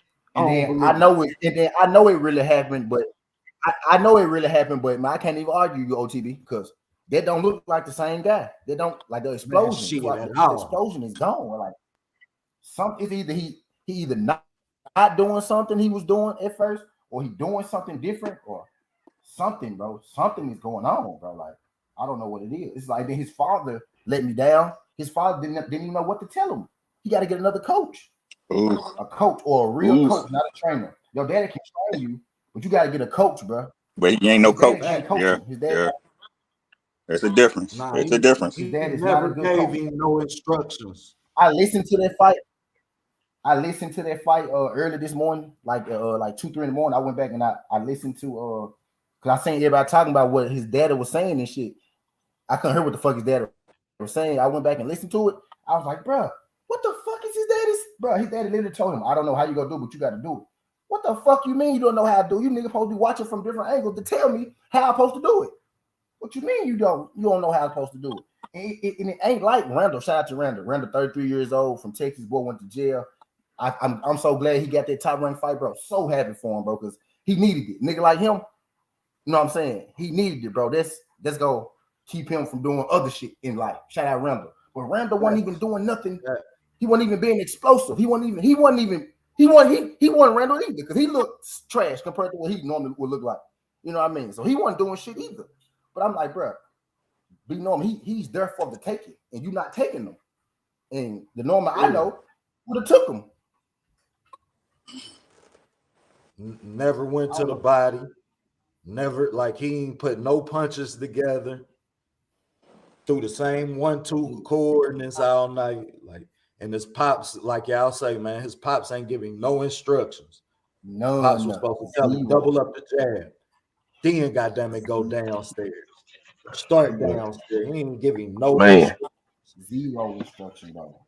I noticed that last fight. That man literally said, the boy said, BJ, I don't know how you gonna do it, BJ, but you gotta do something. He said, in the last round. He said, you're gonna have to knock him out. We don't know what the judges think. I said, what?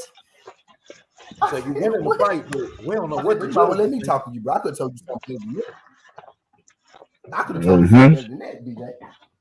And for anybody who in somebody trainer ever, you understand, in a corner, anything, man, quit creating doubt in the fight. Man, if your fighter get his ass toe up, goddamn it, now ain't the time for you to tell him, and you ain't the one who need to tell him. Shit, you need to be creating ways for him to goddamn it try and create some success. Y'all creating doubt, goddamn it, in the corner. We don't know what the judge is thinking. I'm so sick of hearing that shit in people's corner, y'all, man. We don't know what the judge is thinking, man. Why are you even thinking? What was you thinking? Yeah, right. Like this shit just getting ridiculous, man. WWF, goddamn it. Go ahead and bring Vince McMahon on over and let him goddamn quarterback this shit. Because between motherfuckers coming in 20, 30 pounds over, shit. Was some tough cornering last night. That was some tough like, this shit ain't should be wild. And y'all had the whole stage. Shit, don't get me wrong, motherfuckers keep talking about some y'all competing with the Bengals and the Ravens. Ain't nobody watching that shit unless you from Cincinnati or Baltimore. Let's be real. Shit. We knew who was gonna win that game before it started. So shit, y'all had the whole stage, not to mention, shit, y'all ain't come out till 11:30, 12. That game was over. Y'all had the stage, shit, and y'all look like prospects. So go ahead, let's make prospect boxing on Thursday nights and give us some type shit and really generate and move this sport and create some buzz for some people who farther down the range.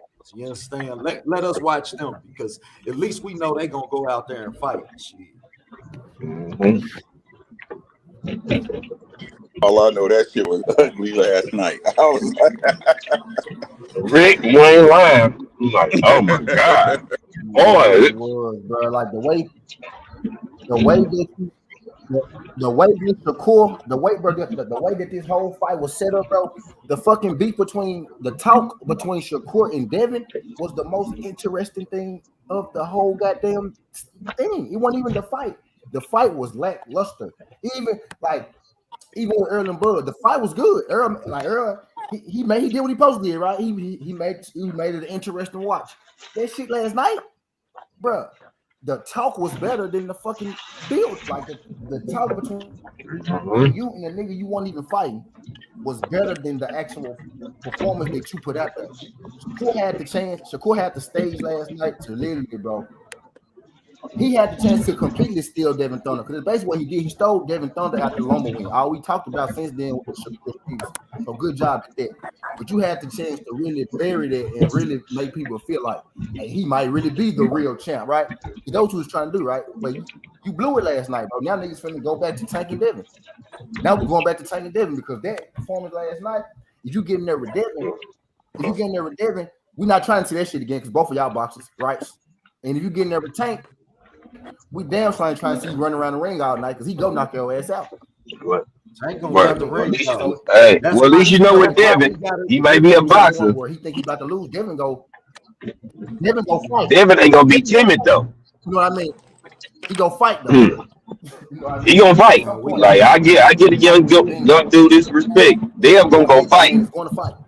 Regardless. But we got to give the other side a flip of the coin. De Los Santos could have took all that from everybody and made himself a player. Last night, he could have made himself a player, and he got the worst Shakur Stevenson to do it. He got what he wanted. Like, he got they what capitalized. And he couldn't, you know what I mean? They couldn't put a game plan together on the front foot. You know what I'm saying? Because it didn't take much. The motherfucker wasn't doing nothing but running and circling away from your power hand. Shit, we seen Nakatila laying his punch, you understand, from distance on Shakur like that. So it ain't like the holes weren't there for you. You understand? He equally didn't, goddamn it, take advantage of what the night presented to him because he could have been a ball player after last night.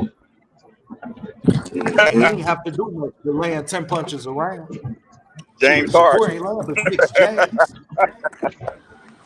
Look, man, stop blaming Santos for the way Shakur looks, man. Yeah. That one I Santos fight. ain't blaming him, bro. I'm just saying. Like, Hey, that one Santos fight to win. That's why I don't blame him. Hey, Talking about Santos. I guess he was in a snack pack. Fight to win, man. That was Santos was in there against the second best fight in the world and made him look ordinary. That's what I'm gonna say. That's what I'm telling my grandkids. Hey, I think Shakur need that snack program. You know what I'm talking about? Someone right. I guess he need to get on that snack shit. Everybody else doing it. Someone right. Look, he's a great fighter, man. When you match him, and to be honest, like I said, man, like when you match, Top Rank got some of the best matchmaking in the world, man. I don't care what nobody says. You gotta get the best. Shit, these motherfuckers. You gotta get Top Rank they props, man. Like, goddamn, right? But shit, man. Look, yeah. That's if y'all go watch the EJ fight again. I'll watch it again finally, and that shit was painful for me, to my heart. You know what I'm saying? But that's what Bud and them do. That's what Bud, Keyshawn, and Shakur. That's what all three of them do. Front foot, man. They want you to chase them and shit so they can counter the fuck out of you, bro. That's when I was watching the EJ fight. I was like, EJ, stop reaching. Stop reaching, bro. Don't reach with them. Stand right in front of their ass and throw straight shots. Like, all of them fight the same, man. This shit is weird to me. Like, and I ain't mad at it. It worked for Bud. Bud, like I told y'all, man. Bud did his motherfucking stuff this was against EJ, bro. But because he would.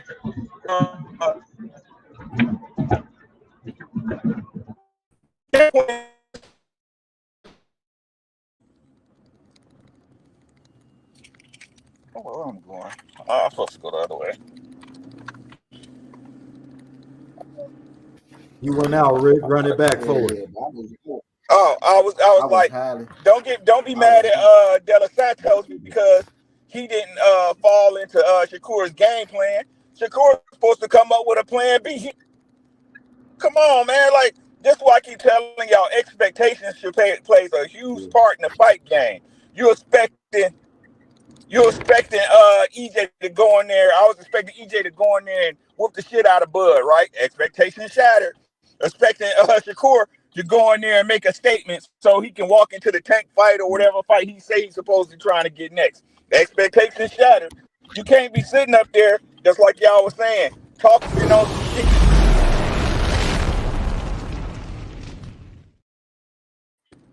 No.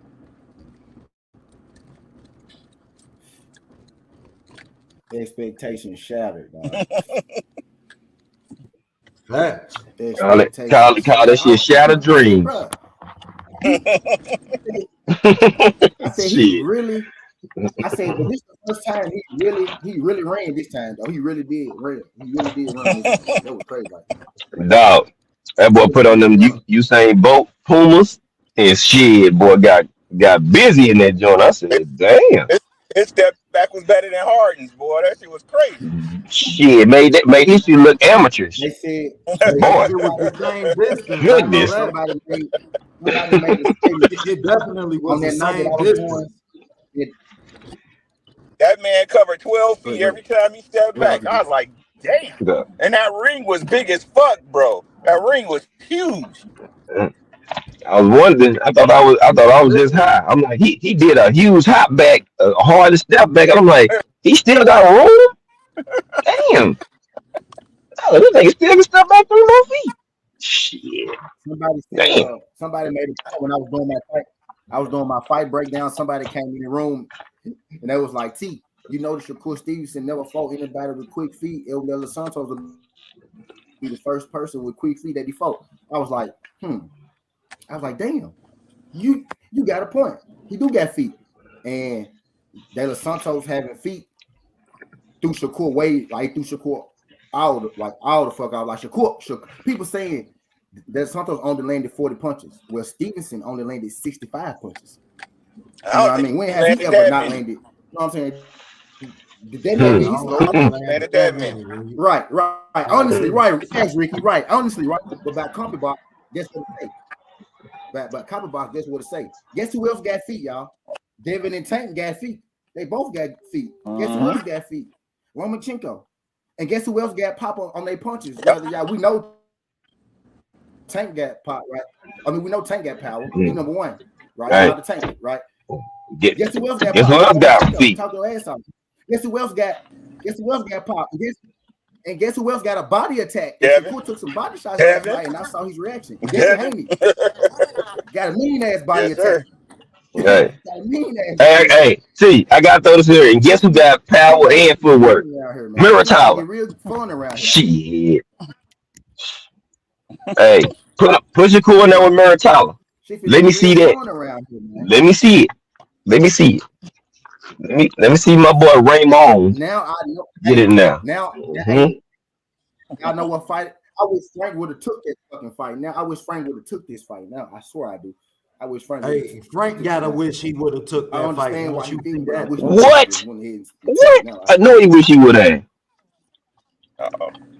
I understand why Shakur and them lowballed the man. Fuck what y'all talking about.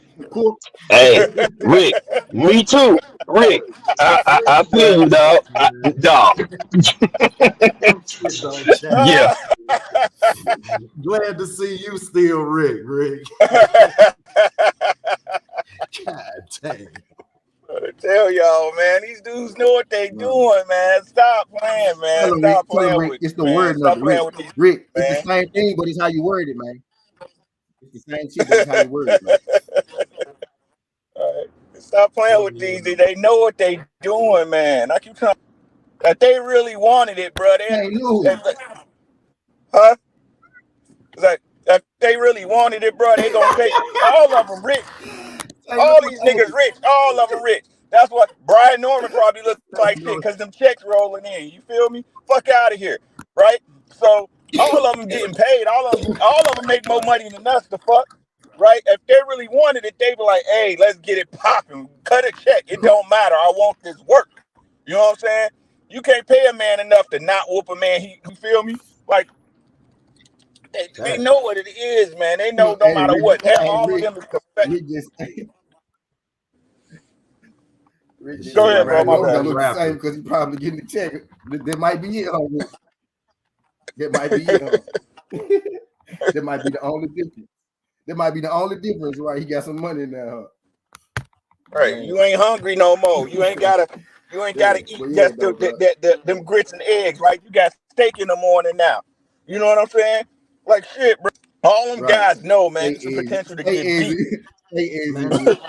Shit, if I square up with a motherfucking Walmart, I'm watching his shoulders, making sure I don't get hit. Like, you understand? I don't give a fuck where we do this shit at. Like, y'all, right? I don't get it. Like, I'm fighting you at your mama's house. You feel me? You dig? Like, man, we built like, man, you say the wrong thing, it's going down. Like, why? Like, what's hard about that for y'all? I don't know, bro. Like, look, if they say, "Hey, OTB, the 5, we got $10 million for y'all if y'all fight." Nigga, that's my brother, love him to death. But let's go get this paper real quick. Shit, let's go ahead and get that in, get this money, and shit, we can go post up, burn it down, and laugh together. Rich in the hole, going to the bank. Shit, all that. I'm not gonna turn down no money tip for me and my family. No. Let's go get that in. A black eye, look, bruised face, that shit'll heal up. Nigga, but my bank account good though. Shit. But that's because we don't put ourselves in the best St. Louis position. said, I turned that fight off after 4 rounds. I said, let me cut to the chase and go ahead and go to sleep. I cut to the chase. Damn. Let me go ahead and go to sleep. Dog. I don't know, man. I feel like Shakur would be better, man. I couldn't turn it off. I couldn't turn it off because I was there. But at some point, I knew. I'm like, okay. Right. At some point, I knew that. I said, okay, bro, these two dudes, they go turn the fire on. They go turn the fire on. And they turned the fire on for a split second, bro. Like the 7 and 8. They turned the fire on. They turned that bitch right back off real quick. I said, bro. But you know what it was? One of them was willing to engage, and the other one wasn't engaging at all. Shakur wasn't engaging at all. Engaging at all. That dude hands. That dude hands was as quick as his. Shakur met somebody. That'd be my problem. When I mean a nigga with quick hands too. Shakur met a nigga hands who was as quick as his. And now you, I know what happened to him, y'all. He had quicker feet. We all been there. We all been there. And he had quicker feet. I'm not getting hit by that. He said, I'm not getting hit by that, dog. Right. Yeah. He said, I'm not getting and his feet was quicker. That, he said, no. So he like, I'm not even going. He was fighting him like he was fighting nigga 6'6", bro. He was fighting him like he was fighting nigga 6'6", and he was like, I ain't gonna let him touch me at all, bro. You bigger than him. And that's hard, and bro. That's why I said I gotta hold De Los Santos accountable too, bro. He was supposed to go to that body and slow that nigga down. Like you never went to the body to slow him down. You stayed head hunting the whole night. The thing about that is, if you go to the body on Shakur, right? He firing off, but De Los Santos knew, shit, he gonna fire off on my ass. You know what I mean? He knew he gonna fire off on his. De Los Santos is the one who couldn't chance getting knocked down, right? You know what I'm saying? OTB, he couldn't chance it. He couldn't chance staying there too long. You know what I'm saying? He couldn't chance staying there too long. Hey, but you already up 4 rounds, bro. You already up 4 rounds. You the side. I watched De Los Santos do some shit. They coach Mustafa. Shakur fight to win, not De Los Santos, bro. Yeah, I think the shit that De Los Santos did that Coach Mustafa be teaching. Looked like they were paying attention when Shakur was trying to get that jab off. De Los Santos will step to the left, and he'll step straight forward, and he'll be right under his jab every time. Every time, boom, but he boom, his head level, Five. Yeah, he was changing his head level. Hey, DP, you wildin', bro. You said for the sparring champion. Yo, wildin', yo. This is what I'm calling him. But hey, man, hey, OTB. If Devin was the email champ, if Devin was the email what you think of that card coming up on the 23rd? The heavyweight card over there in Saudi. What y'all think of that card, man? That's a good ass card. Next week? The Wilder card. No, the 23rd, the zone card. Oh, the zone card. Okay. Nah, Rick, I don't see all them heavyweight champions on that motherfucker. Hey, yes, sir. Nah, good job, bro. Hey, good job. They listening to us. That's what I'm gonna tell y'all. We said, goddamn it, if you could get all the heavyweights together. And goddamn it, have them get it on, and then have them out, and then make that shit like you beat him now, you gotta go fight him. You understand, man? That was impressive. I gotta say that. Hey, can I say something real quick, bro? Boy, them Saudis had to run a bag, boy. Man, they ran some shit. Go ahead. Hey, you said. They ran the bag because they got it. No, bro. Yep. Wow. Nah, man. I forgot what the fuck I was going to say. Man, made me think of it. But it would have had to be that. Now, my question for y'all is, did Jared Anderson cut himself out the bag by catching that case? Boom, boom. Probably. 40 million. So he would have been there too, huh? He would have had to be there. Yeah, why wouldn't he? Yeah, he would have been in that mix. Right? Yeah, he ain't had nobody lined up about doing like a heavyweight tournament. Let's get it popping. You know what I'm saying? Hey, Man, bro, we said that though. We was like, man, if y'all just need to have a tournament, man. Real talk, get all the heavyweights, goddamn it, and let them all move up towards the top of the champion, towards number one. And that's the only way you're gonna make that heavyweight division exciting. Otherwise, they're gonna keep running from each other. Bro. Yeah, man. I think Tyson Fury gonna stop Usyk The though, Voice man. and Big Baby Miller, bro. You think so? The Voice and Big Baby Miller. Yeah. Ooh, we probably. I lost you. I lost you. T, what you say, bro? I think Usyk gonna win that fight though. I think Fury gonna stop his ass. Watch. I think Fury gonna stop him. I think Usyk I think he bring his legs to the fight, man. If he bring his legs to the fight, Usyk can win that fight. You know I fuck with Usyk. And I think that his leg. OTB. I used to be with you, OTB. I used to be with you, OTB, up until the boys versus Usyk. I was with you, OTB. Thank you, T. Thank I you, was T. with you, bro, until the boys versus Usyk. But once I saw that, I was like, ain't no way in hell he beat Tyson Fury, bro. Oh yeah, he did. That body shot did. Yeah, he did react crazy going to the body. Yeah, okay. All right. Y'all know I'm rusty too. Yo, that shit was crazy, bro. Hey, I really think about it. Let's think about it, right? Let's really think about it. Tyson Fury lost to Wilder and Francis Ngannou, right? So that nigga ain't the champion, right? Usyk lost to the boys. Yeah, so skinny. That's what I wanted to talk about. This the battle of who ain't the fucking champion. Still, when you think about it, the heavyweight. I should keep going in and out. The heavyweight battle is still AJ and Fury. I mean, or AJ and Wilder. Still, bro. Like, because everybody, all them really lost. Honestly, all them really lost. You're right.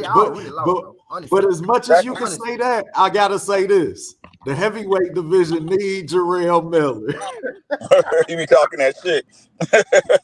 Man, tell me about it, man. Hey, right. When everybody lips glued shut.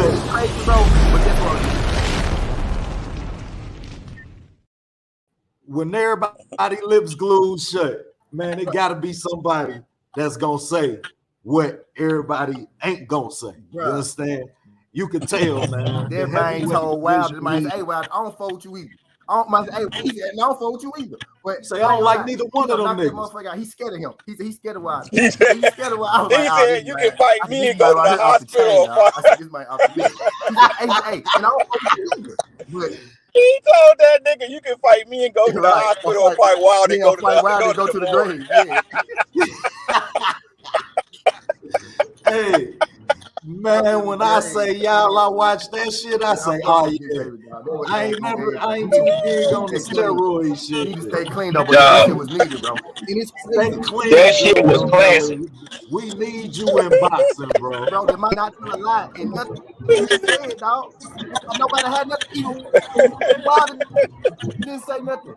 Even Wilder didn't say nothing. Nobody had nothing. Man, even Wilder couldn't do shit but laugh. Wilder was sitting there, he like. That shit was funny as hell, bro. Him and Wilder had real issues, girlfriend, like woman issues type shit. Yep. That shit was funny as hell.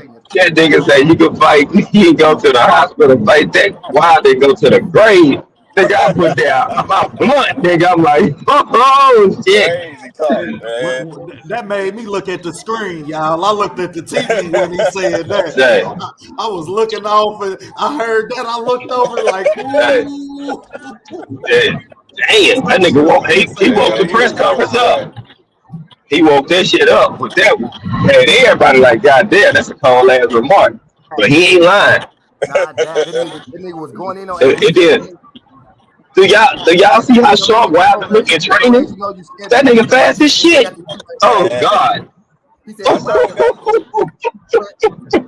it was I was like, he gonna kill something. Yeah, man. They didn't gave Wilder too much time to get comfortable, man. Like they didn't give Wilder too much time, bro. Damn, dog. Yeah, you're right, Rick. That man is fast as hell, and his punches sound like 10 shotguns sounding off. I'm like, my God, dog, this nigga punching power on the whole time, man. Big Baby is good for the heavyweight division.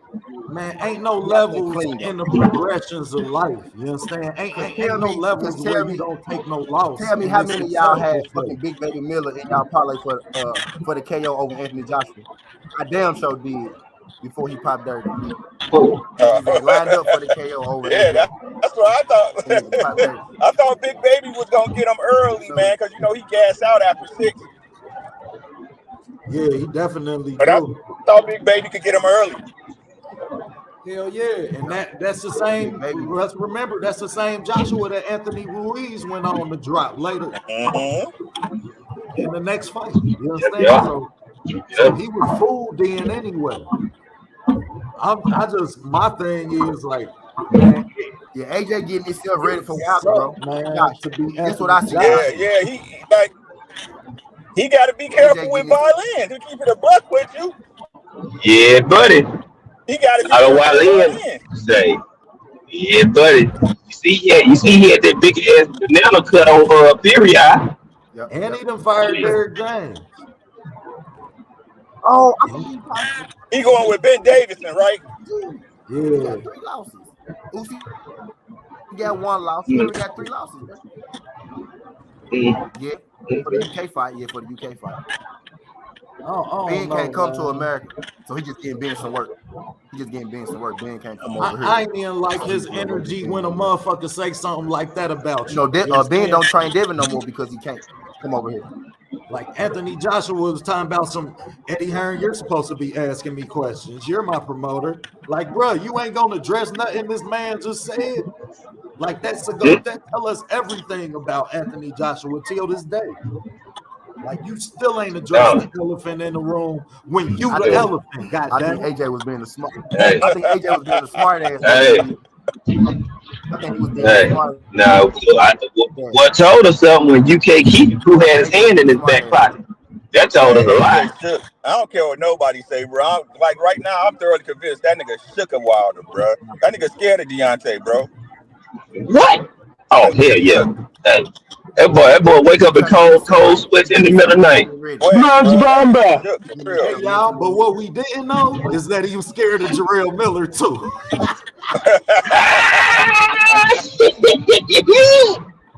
You said Joshua put something in his coat, bro. You said Yeah. Hey man, y'all need to get this test right. I think man, that's what the fuck I didn't know. I ain't know he was scared of that motherfucker too.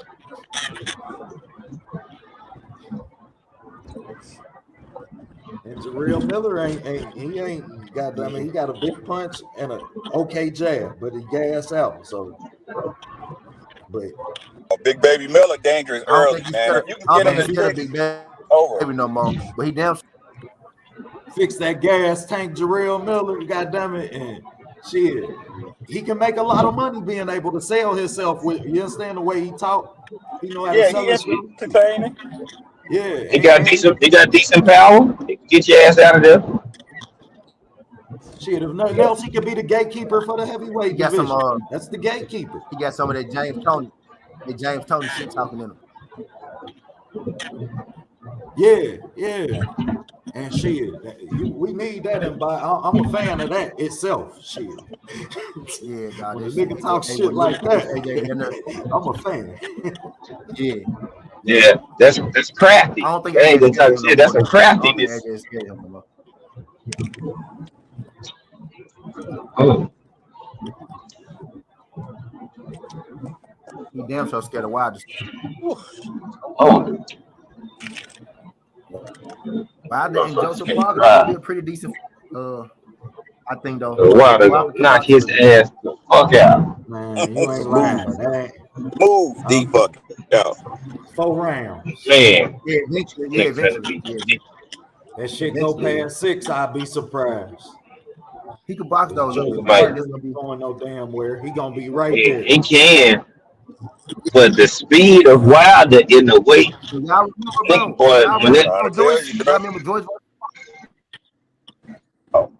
man, Rick, you see what I do? It's gonna be like Like an 18-wheeler hitting a go-kart. Wilder Bow! gonna sleep. I bet you. Wilder Nah, at he the go. point where he gonna sleep your ass in the middle of a combination and shit. That shit's scary, bro. You know what I'm saying? You sitting up there throwing a 4-punch combination, and that third punch put your fucking lights out. Like, and plus he could Wilder. He showed that you can't say it's not true. He done showed us twice that he can punch going off the back and punch coming forward, man. Like he just can't get in no fight. Like the only person that beat him was Fury. I'm just being honest. In my humble opinion. That's the only motherfucker that could beat him is Fury, and y'all know how I feel about that shit. Y'all know how I feel about that shit. He cheated that man. I don't give a fuck what nobody say. Oh, cheating ass bitch. Right. And I'm with you there. Nah, but what's box, even bro? scary Niggas for like everybody, bro, is really that this is the first time we seeing Wilder get better. We done seen him perfect his craft from fight 20 on. Right. Now he getting better. Now the jab is fluid. Now he rolling. He rolling. You understand? And that's how he caught the Hellenius motherfucker. That's what was impressive to me is that he caught Hellenius when he went to punch. Got his head off the line and lined his ass up. A Wilder with a defensive punch. Still spent out and went to the other corner. You know what I'm saying? You did? Yeah, he's getting better now. So you understand, even for Tyson Fury, that gotta be scary. You understand? Because when Tyson Fury look up and know that rematch is inevitable, since he spoke about Deontay like that at that match room before he fought Dillian White and knocked his ass out. And he was talking about how Deontay Wilder was such a good opponent and such a good champion, and we don't give him his flowers. He knew then that it was going to be inevitable that they do that shit again. But what's impressive is that Deontay's getting better. You ain't just got to go in there and worry about him. Like we used to say, he only got to be great for 0.4 of a second. You got to be great for 12 rounds. Now he going to be able to break you down and set this shit up. You understand? And when he could do that, then he going to beat Tyson. Sky's the limit. You ain't lying. Go. Really. Go. And that's a movie. That's going to be a movie to be made. I think Tyson Fury was never supposed to be born again because Wilder beat him the very first time. They called a draw in their fight just to give it some life. I think they called a draw in their first fight just to figure out a way to fucking cheat. Well, bro, that's because Wilder knew that. He damn near died in there. We got to figure something out. But Wilder knew that he needed Tyson Fury. That's why he went and woke him up when he told him, bro, you was almost 400 pounds. Let's remember, I had to bounce you back. You was snorting coke. Don't you ever forget that. You understand? Wilder knew, shit, I need my other opponent to solidify my greatness. You only as good as who you beat. This is boxing. You understand? You can't show up at the bus stop and beat up on anybody and get respect for it. Yes, sir. And what's crazy to me, right, is that they look at the Ngannou fight was like, ooh, Ngannou won that fight. He knocked Tyson Fury down. He knocked Tyson Fury down. Fury won the fight against Deontay Wilder. The first fight against Deontay Wilder, no problem. Even though he got dropped twice, dropped once, and knocked the fuck out. Like, come on, y'all. Just be consistent. That's all I be asking for. Get some goddamn consistency in the way y'all view a fighter, man. God damn. And my problem with that, bro, is Ngannou shouldn't have never even been in that fucking fight. You understand? Like, shit, dude ain't did nothing to deserve that fight. You fighting supposedly the face of the heavyweight division. I felt the same way, OTB, but bro, the funny part is, bro, that fight was never supposed to happen, but it happened, and goddamn it, Ngannou beat that nigga out. Wilder beat him, and that just proved the way Ngannou did it. Just proved that Wilder beat him for real. Wilder did it twice. It was crazy, but it was the same fight, bro. It was the same fight. It was crazy. Like I said, bro, it looked like Fury Wilder won. Except Fury was a little more. He was a little more ready because Wilder was a boxer, right? But bro, it pretty much was the same fight, except Wilder got 2 knockdowns. It was pretty much the same fight. That fight just proved that Wilder won because Ngannou got a fucking split decision loss because you couldn't give him a draw because he a fucking MMA fighter. You know what I'm saying? So you want to go make him draw to an MMA fight. There was gonna be a stain on his resume. You can't have that kind of stain, right? So you want to go do that. That man beat Fury just like Wilder did. That's why he got a draw against Wilder because he's an actual boxer. That's okay. You can live with it. A draw against Wilder, you can live with that on your record. That look good. You know what I'm saying? Yo, I got a draw against Deontay Wilder. Then I beat him type shit. You know what I mean? But they Y'all let him. They let him fight that Wilder and beat him. All them to folks not really fight got lost. Usyk. They wanted to get him a tune-up for Usyk. Right. And like, then you say, oh, that's some bullshit.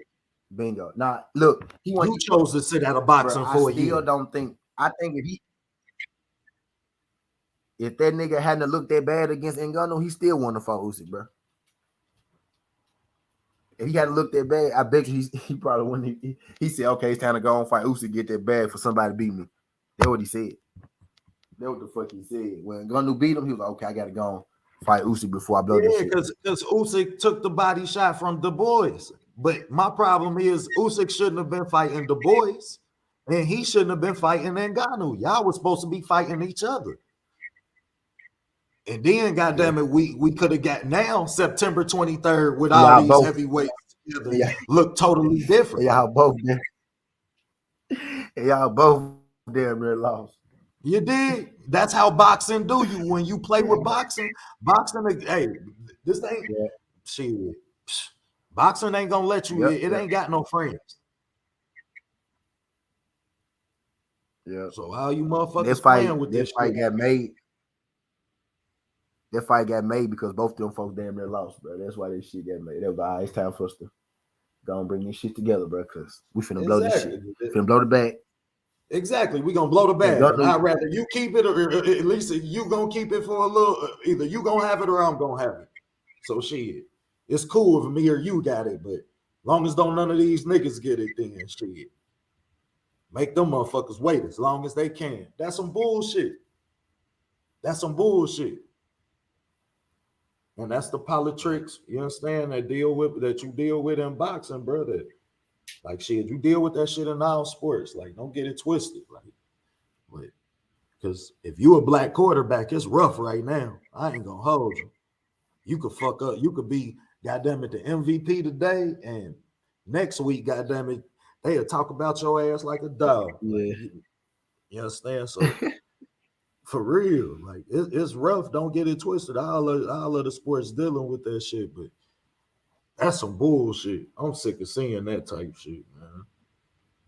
And until they goddamn it put boxing in a place where the best fight the best, we know every fight, or you giving these fans these fights that because even last night that performance wasn't even solidifying the talent that we have even at the 135 division. Like shit, that fight ain't show nothing. You understand? We ain't know, like that fight ain't speak no volumes to the sport boxing. Somebody said she look DP said that she look like a sparring match. Exactly, like shit. That shit ain't gain no fans. You understand? That shit ain't y'all ain't even show y'all talent. Like shit, and we that's because we keep on. They're probably lost fans, bro. Man, shit, that's a Don King effect, bro. They building and making and forming people careers and shit. Like we ain't gonna never assess the talent the right way as long as y'all doing that monkey ass shit. That's like trying to decide who gonna win the WWF summer series or what's the name of the shit? Rage in the Cage. You can't decide who gonna win that shit. Only Ed McMahon know. He done went and told everybody involved already. That's the shit that's going on in boxing. That's why the shit where it's at, fighting on Thursdays and shit, getting streamed more than it's getting bought. You understand? Like, man, y'all keep on playing the game that win for y'all, then the sport gonna lose. Shit, period. Because somebody gotta lose. And y'all gonna make the bottom dollar. That shit damn near lost fans OTB, bro. It was folks leaving. Yeah, bro. You know, it was a lot of new fans. It was a lot of new, a lot of new fans in there that weren't really, they ain't never, because they down there for some other shit. They came here, but they probably like, bro, what the fuck is this? Formula One the fans. early fights was good, and then honestly, wasn't even nobody there for the early fights because I wasn't there for the early fights. So wasn't even nobody. I watched the early fights was That good shit though. was empty. Yeah, I watched the early fights from the crib, like you know what I'm saying. Yeah, you could see it. That shit was empty. That shit was empty. But like you said, shit, they had a chance to bring at least, you understand, if you bring, goddamn it, 10% of the Formula One race fans. They started the Formula One practice shit that night. While the fight, like that, it was people like they're practicing and shit. That was around the track, like it was motherfuckers on the track. They started practicing like 8:00 that night or something. Type shit, running the practice runs for the cars and shit. And they gonna do it officially today, but they started letting them run last night. So it was people coming in from that shit. You know what I mean? Coming to see them people practice. Just just put on a little show, a little night show. Basically, they go out there, they do practice runs, but they fumbled the bag. Watching the shit. They fumbled the bag. They fumbled the ball. Shit, they blew it, bro. Like shit, I wouldn't even want to watch another boxing match if I wasn't a fan of this shit. If I went to that shit and see, man, you hear all the boos and shit, they booing and shit. Like, man, come on, man. At some point, you gotta care enough. Like, shit, fuck that. Fuck that. I'm here to you watch me to get a show. I'm gonna give you a show. Like shit, ain't no showmanship to the shit. Man, go hit his name, bro. Your name on that shit, bro. Like, dang, but you set us up for something way different than that, right? See, right? Even if you go set us up for a knockout, right? For an ass whooping or something, and you don't get it, you at least gotta make the fight exciting. You know what I'm saying? Make the shit exciting. You make, bro. That was boring, bro. And I'm a box, and I never call boxing matches boring. I got on people's ass for saying that shit about Shakur years ago. Talking about he boring, bro. That really was fucking boring, bro. Like, I'm not like that was crazy. Like, I sound like Kriegel or something, bro. Like, you know what I'm saying, bro? That shit was really embarrassing for the sport. Really boring. No, I don't think I ever saw a main event where people started leaving. I'm like, bro, that really was bad. No, I never saw a main event when people started leaving. Right. And not honestly, bro. And one of the fighters is a Vargas, star. Diaz. Them fights was better than the main event fight and shit. On everything. Man, I ain't never seen that before. They fumbled the ball. No, if Shakur was embarrassed with the fight on the main card, Nakafila, if he was embarrassed by that, he definitely got to be embarrassed by this fight. No, you actually had fans leave the fight. That you got to be embarrassed, especially when they was getting comp tickets. Niggas, some of them niggas got comp tickets, and they were selling those tickets for as low as $4. And you get up and leave. That's when you know that the fight is not good. When you get a comp ticket or you get a ticket for $4, you say, man, you know what, man, fuck this shit, I'm out. And shit, you gotta hold everybody accountable, boy. Like shit, even I feel like, goddamn it, even the corners, like both corners, to me, I don't feel like neither corner said what they fighter really needed to do. You understand? Because De Los Santos, his corner, kept telling him, you doing what you're supposed to be doing, because he wasn't overcommitting. They ain't want him to overcommit and get caught with some shit. You understand? But they ain't start saying what he was supposed to do until I think like the 11th round. They were like, if you want to be champion, you got to go for it. By then it was too late. It was too late. He only had what, two rounds left? Yeah, that was way too late, man. So shit, I was disimpressed by it. I feel like even the corners ain't get them a chance, ain't tell them what the hell they needed to hear. Like shit. Yeah, that shit was just a dog. I'm gonna tell you right now, if Shakur Stevenson ever wanted a big fight, that fight did not help you. They not putting you on pay-per-view. They're not putting you in no big fight. The only way you're gonna get a big fight is if Tank Davis want that fight. Now? That's the only way you're gonna The get a big price fight. that you Tank Davis want demanded that now fight. went down, G. That jump went down. Hell yeah, it did. And I goddamn want to it, know. That jump has I went want to know down. how much he made. I want to know how much he You got paid lost for the that bet. fight. You fumbled the bet. How much? I want to know how much Shakur got paid for that fight. That's what I want to know. Because if you got less than 3.5, and they say that was one of the offers that they offered you was 3.5, you might as well have took the 3.5. that's why I'm salty at De Los Santos more, man, because shit, you had a chance, bro. You had a chance to make yourself a player. And I'm talking about, man, that win, it did a lot more for him if he win impressive, or if but you know he what? really, I understand what you're saying, but actually, it might bring a lot more eyes to De Los Santos because a lot of people are like, damn, this man Shakur was that scared of him. He must be really good because I already know a lot of people don't know who De Los Santos is. Yeah, of course. Yeah. So his respect definitely went up just because of the respect that Shakur showed him. That's the pit bull effect. You understand? Yeah. Your respect going up because of the respect that you showed him. But like for me, I'm seeing the opportunities where, goddamn it, who's to say that jab gonna knock you on your ass if you commit to the body and keep him in front of you? Then you gonna get your punch. You understand? So you might have had to give up the first 4 rounds, which was bullshit anyway. Neither one of y'all do shit them rounds anyway.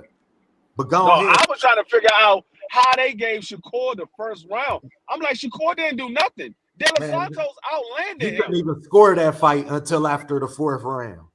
Like, that's how bad it was. Like, you couldn't even score them first. It was 2 punches landed, 6 punches for the pump. Man, fuck you, score a jab. That's and I saw a lot of punches that De Los Santos landed to the body. Josh, they did not count.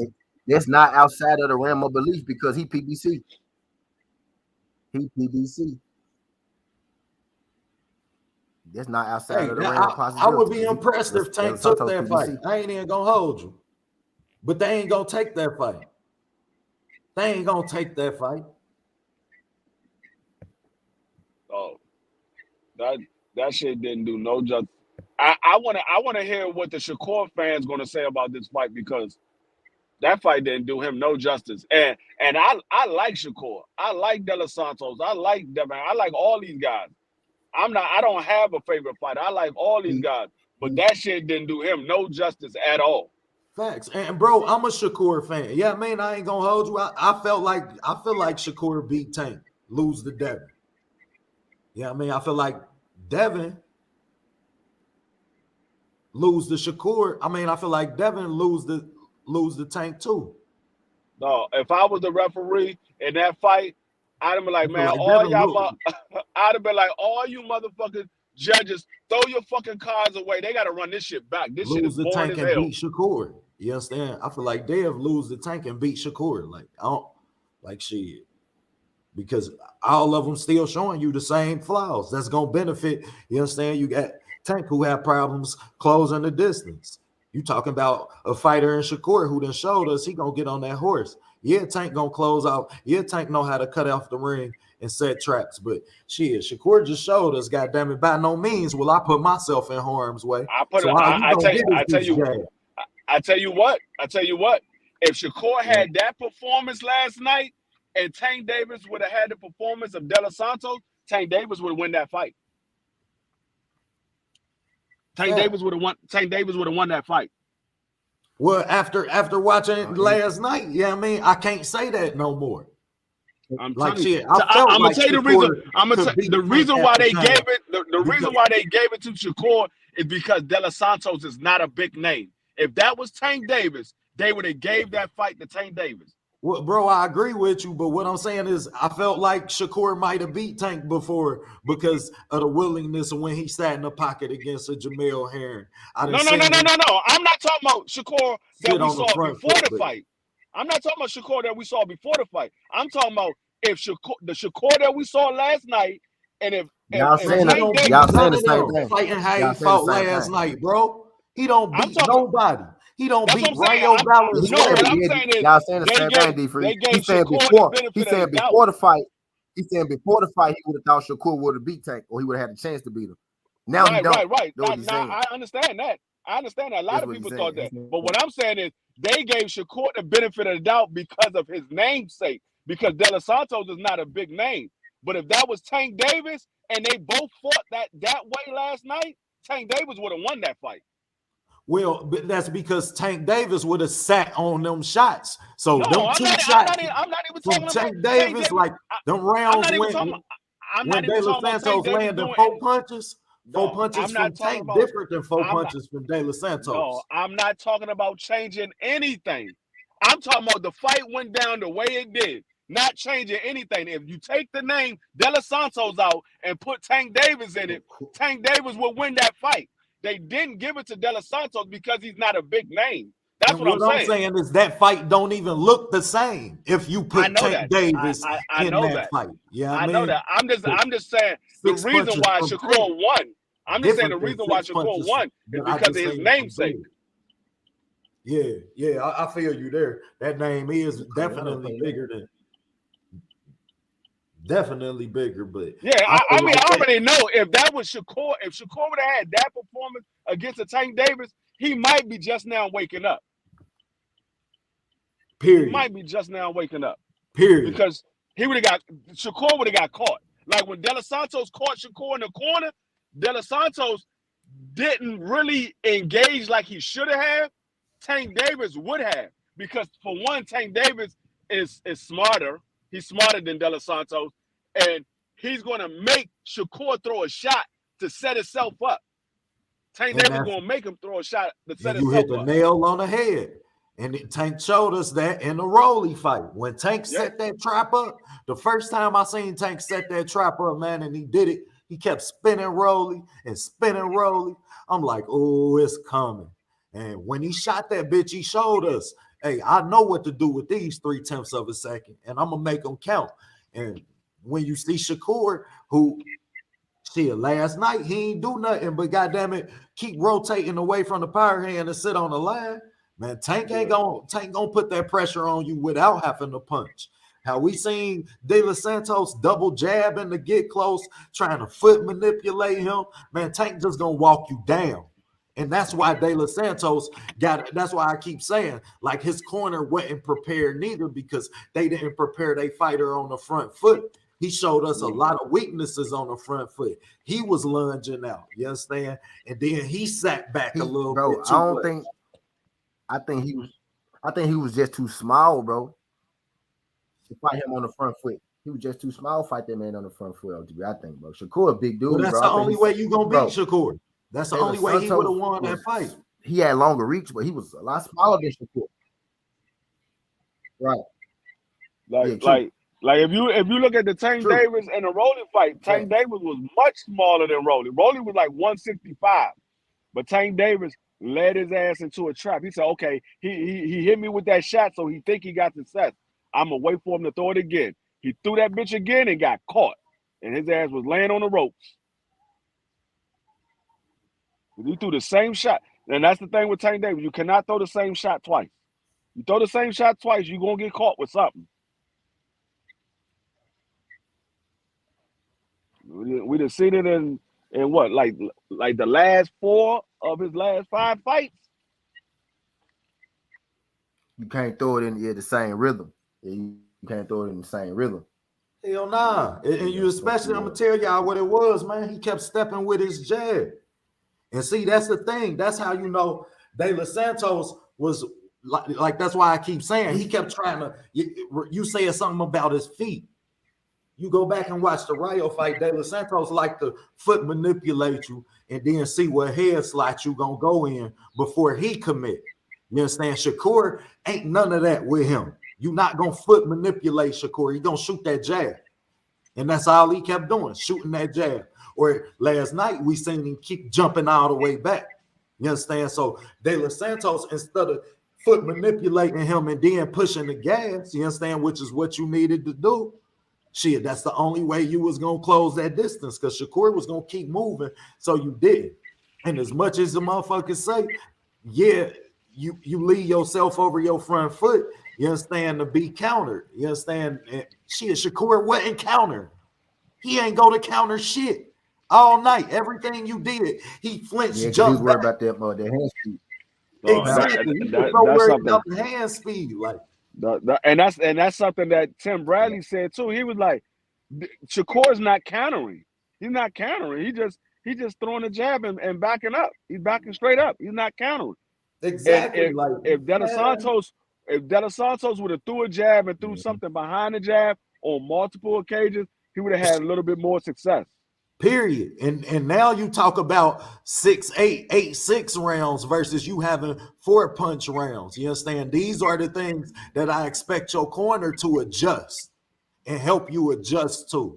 And too many times in fights, we catching fights where we outthinking the corner. You understand? If we outthinking the corner, then you need to support yourself around better minds in boxing, man. I wonder was De Los Santos worried about Shakur's power? Yeah, that do be crazy though.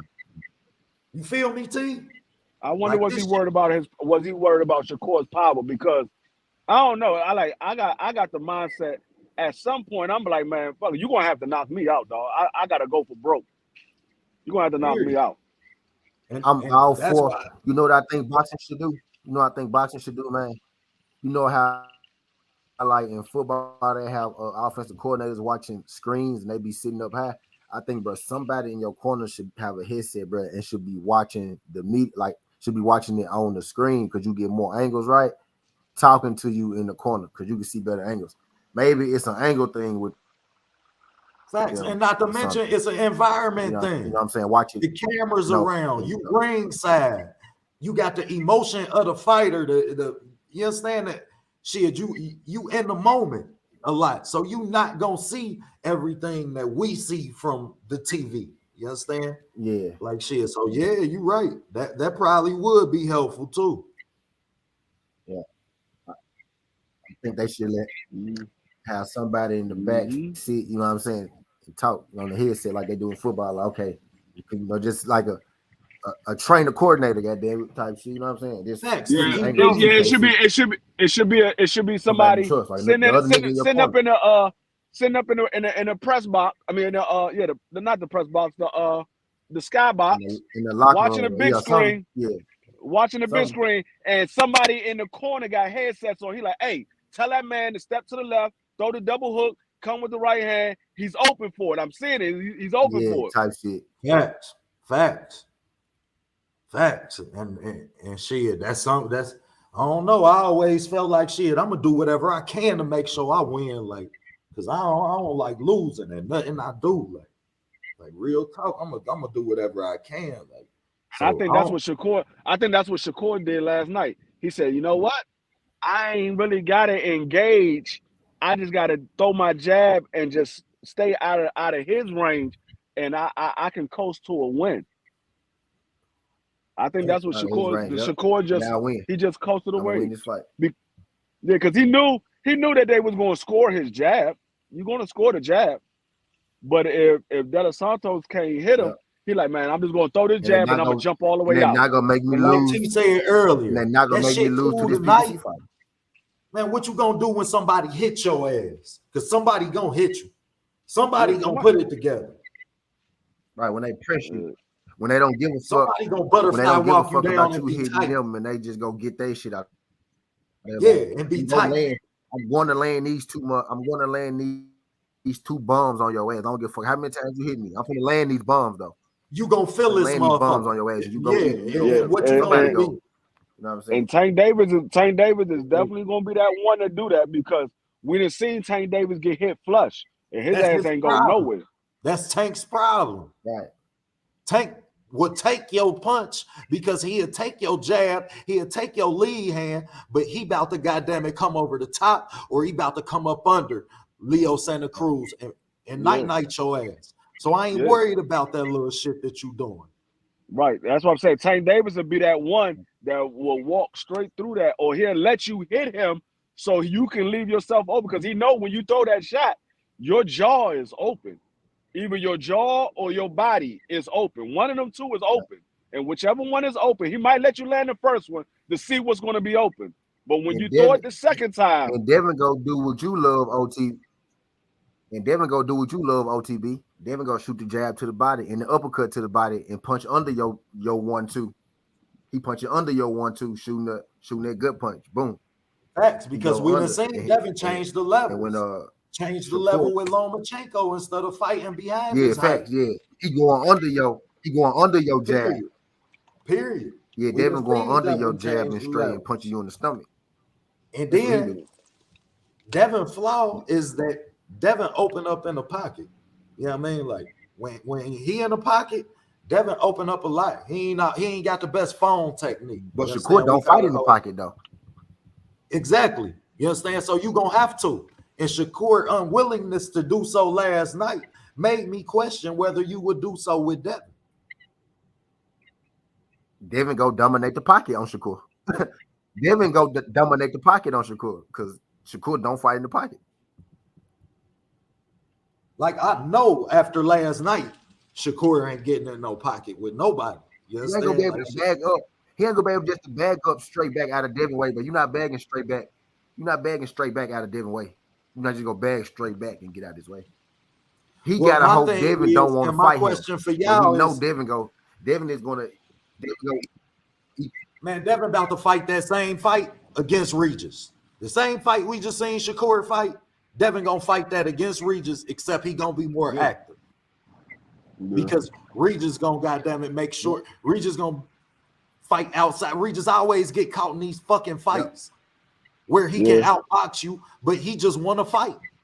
The problem that I have with Regis is he doesn't cut the ring off well. He cuts it off at point at times, but he keeps saying I'm gonna knock Devin Haney the fuck out. He keeps saying it. Yeah, because he know Devin open up in a pocket, but you got to get there first, champ. Yeah. You got to get there first. You got to put my foot in the tire. We got to go toe. We all know pocket is toe to toe. We used to toe to toe over black and males. You understand? Like shit. Yeah, so if Devin develops some power from adding that extra 5 pounds, it's gonna be a problem for Regis.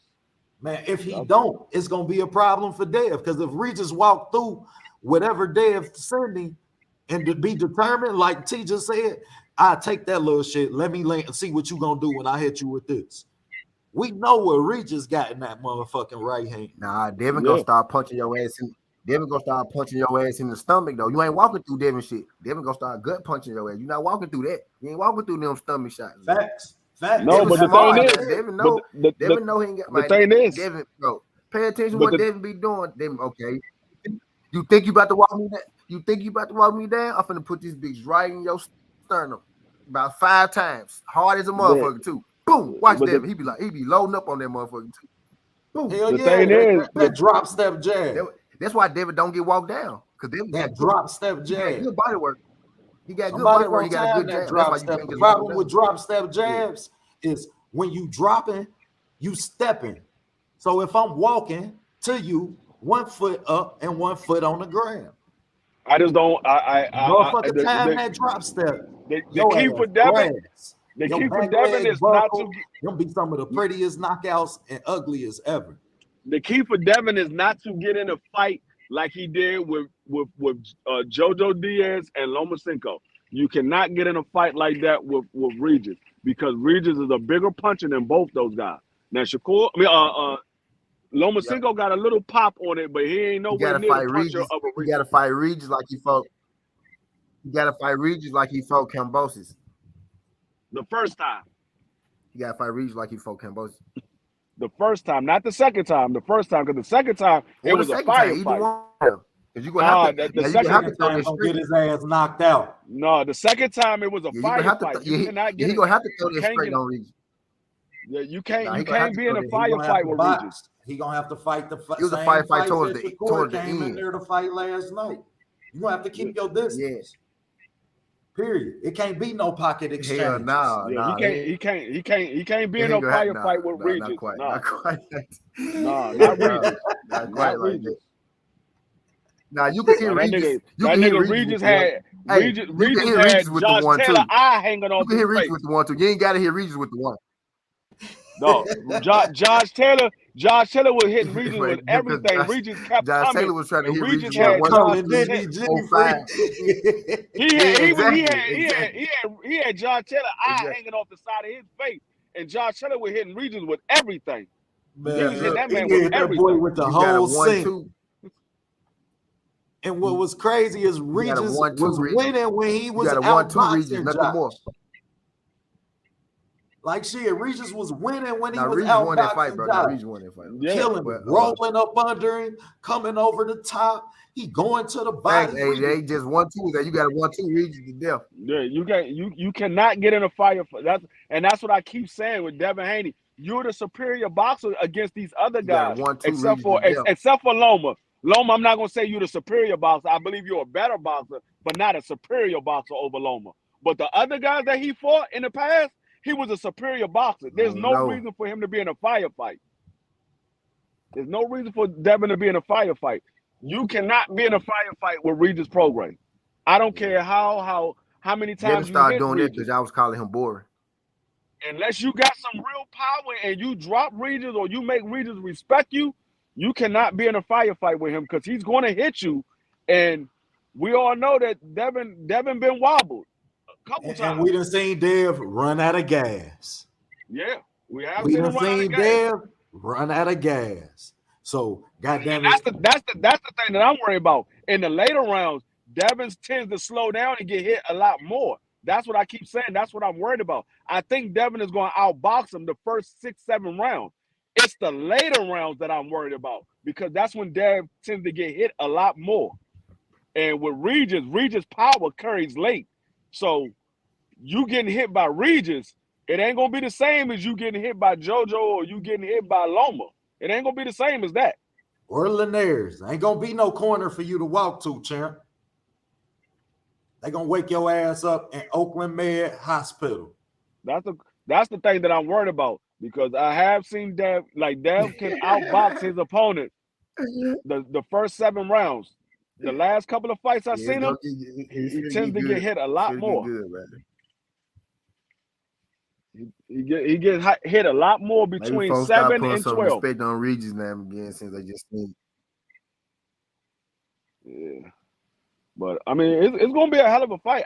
I'm leaning towards Devin, but I wouldn't be surprised if Regis win by a knockout or he dropped Devin a couple of times and they end up giving a fight to Regis because of the knockdown.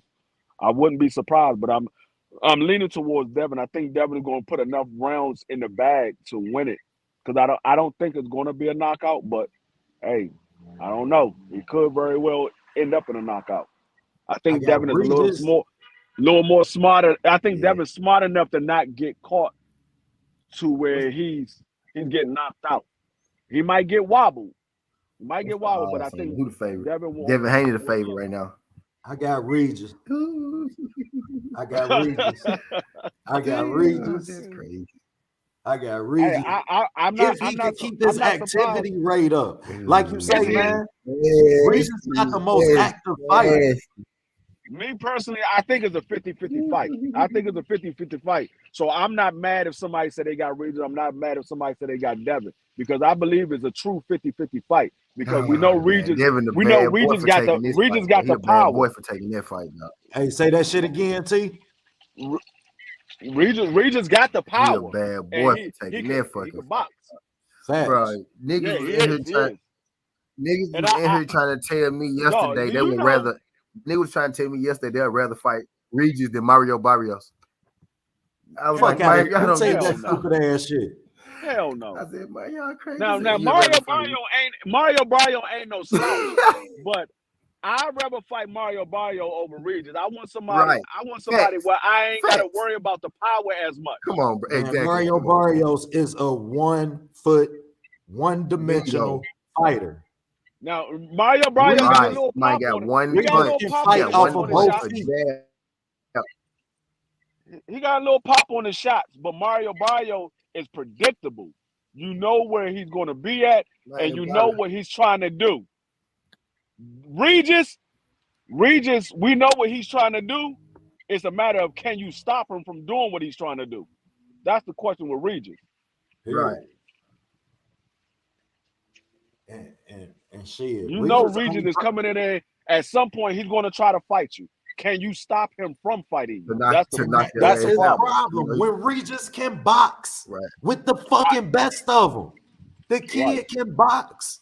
You look at him on film. The kid can transition, roll with your punch, take away the line, manipulate the line with his feet or his head. Not a lot of fighters can do that either. Not a lot of fighters can make you jump with their feet or with their head. Regis can make you jump out the tree with both of them. You understand? He can foot manipulate you or he can head manipulate you. He'll foot manipulate you because he puts so much pressure on you without throwing no punches. He be walking you down without a jab. Like that shit don't even sound right. Like how do you walk somebody down without a jab? Because you walking in their space and then they commit. Just because you in their space and then he tear their ass up. Like, man, Regis can box his ass off. So when I see him get caught in these fights, I be like, man, for what? You want to fight? You should stay in New Orleans. It's not that he get caught in the fights. It's not that he get caught in the fight. Regis initiate the fight. He don't get caught in the fight. He initiate the fight. Like Regis, I think Regis, he gets bored with boxing. I think he'll box for a while and then he be like, you know what? This shit is boring. I'm ready to get him up out of here. I'm fucking him up. I need some action. Right. He gets bored. He say, you know what? I'm ready to knock him out. His ass out. Like, okay, you can fight for 2 rounds. 8, we coming back around to boxing. Let's get back to what we do. Right. They let him stay in these motherfuckers until he have a golf ball. Until Zorilla, goddammit, time and tearing his ass up, goddammit, because you so busy going off the front foot that you ain't even yourself no more. You ain't even dictating the pace. He is, because he know that you coming forward. Right. But yeah, I like I said, I think this is a 50-50 fight because Regis can box and he got power, but Devin is a better boxer and he got the reach. So I think it's a 50-50 fight. I'm like I said, I'm leaning towards Devin, but I wouldn't be surprised if Regis pull it out. I wouldn't be surprised because that's what you get when you get a 50-50 fight. Either one of them can win. Facts. I'm literally breaking this shit down now. I'm probably dropping this. It's a tough fight, man. It's a tough fight today. I was saying that when it happened, I don't know when people trying to act like Regis was a cakewalk. I was like, I don't know when. I was like, bro, when Devin said I want to fight Regis Perk, I said, damn, fool. You go fight Regis. No, did you know somebody told me that even if Devin wins this daggone fight against Regis, he's not a leading candidate for fighter of the year? I said, nigga, is you crazy? I said the only person I can see probably get it over Devin. Nah, bro. The only person I see that can probably get it over Devin will be Bud Crawford. But that's the only person. Year, period. Ain't no point in nobody else even expecting to hear nobody else. That's the only person I can see get it over Dev because you got Dev just fought Loma and then he turned around and jumped up and fought Regis and he wins both of those fights. No, I can't see nobody getting that over Devin. Yeah, I definitely make him. Well, he is the fighter of the year to me if he win that fight. That's what I'm saying. If he wins, he's the fighter. Yeah, if he wins, he's the fighter of the year. But the only person I can see, Bud get that shit. Yeah, the only person I can see that can possibly get it over Devin. It's 3 people. It's down to 3 people. Cool Boy. If any way stop Cool Boy, then get undisputed. You got to put him in there. If Devin beat Lomachenko, and if he beat Regis, you got to put him in there. And Bud Crawford beat Earl Spence, and what was the fight of the century? So he in there. But yeah, though, like I don't know if the Cool Boy. I don't know if the Cool Boy fight of the year. Yeah. I don't know if Monster Anyway going to get it for his 2 fights. I don't know if he's going to get it because you got to look at. He in the running. I ain't say he's going to get it. He in the running though. No, yeah, I mean, because I look at how people rank the fighters that you're fighting. They all got Loma on a pedestal. Nobody was talking about Cool Boy. So yeah, Cool Boy was a champion, but wasn't nobody. He wasn't in a pound for pound ranking. He wasn't somebody that a lot of people were talking about. you didn't hear about Cool Boy until he was about to make a fight. Once he got a fight coming up. Man, he just should have left NUA alone. Shit, period. That was a bad fight for him. I'm still a Cool Boy fan. And the guy that Monster about to fight now, you don't hear nothing about him at all. So I look at the Cool Boy topics. Right. I look at the statue of the fighter that you're fighting. What is this fighter? How they look at him in the public. If they don't look at those fighters as a top fighter, I can't give you fighter of the year because you beat him. Yeah, you accomplished something as being a two-time undisputed, but the fighters that you fought, they're not looking at it like that. I can't. I just because of the pedestal I had Stephen Fulton on and the tools I know Stephen Fulton got. Like when NUA beat him, like you understand, that's why No, I understand. You got him like that. He beat him at his motherfucker. He beat 3. He beat Cool Boy fighting Cool Boy fight. Like he fought Cool. I'm not talking about us. Now we acknowledge what Cool Boy is. I'm talking about boxing media. Like that was impressive to me. I'm talking about the boxing media don't look at Cool Boy like that. So I can't see him winning fighter of the year over Devin because they don't even look at Cool Boy like that as a great fighter. Fact. They look at Loma as a great fighter. They talk about Regis like he's a great fighter. So I think he's number 3. Yeah, he's number 3 for sure. He's number 3. Yeah, he definitely on the list. He's definitely on the list. Definitely on the list, man. And shit, I ain't even gonna hold you. Like he solidified himself a lot to me in that fight, man. I wasn't a big NUA fan. I thought he was one-dimensional. But once I broke that fight down and I got in the tape, I seen how he do it. Yeah, he proved me wrong too. Yeah, he proved me wrong. And it's hard not to fight his fight. I said it right after the fight. I said it during the fight and after the fight. I've never seen Monster Inoue box. I never seen him box. I just seen him throwing big shots. I never seen Monster Inoue use his jab, step in, step out, step to the right, step to the left. He just throw big shots when you commit to your shot. He'll hit you with a counter shot. That's all I ever saw from Monster Inoue. He owed Nonito Donaire his motherfucking life.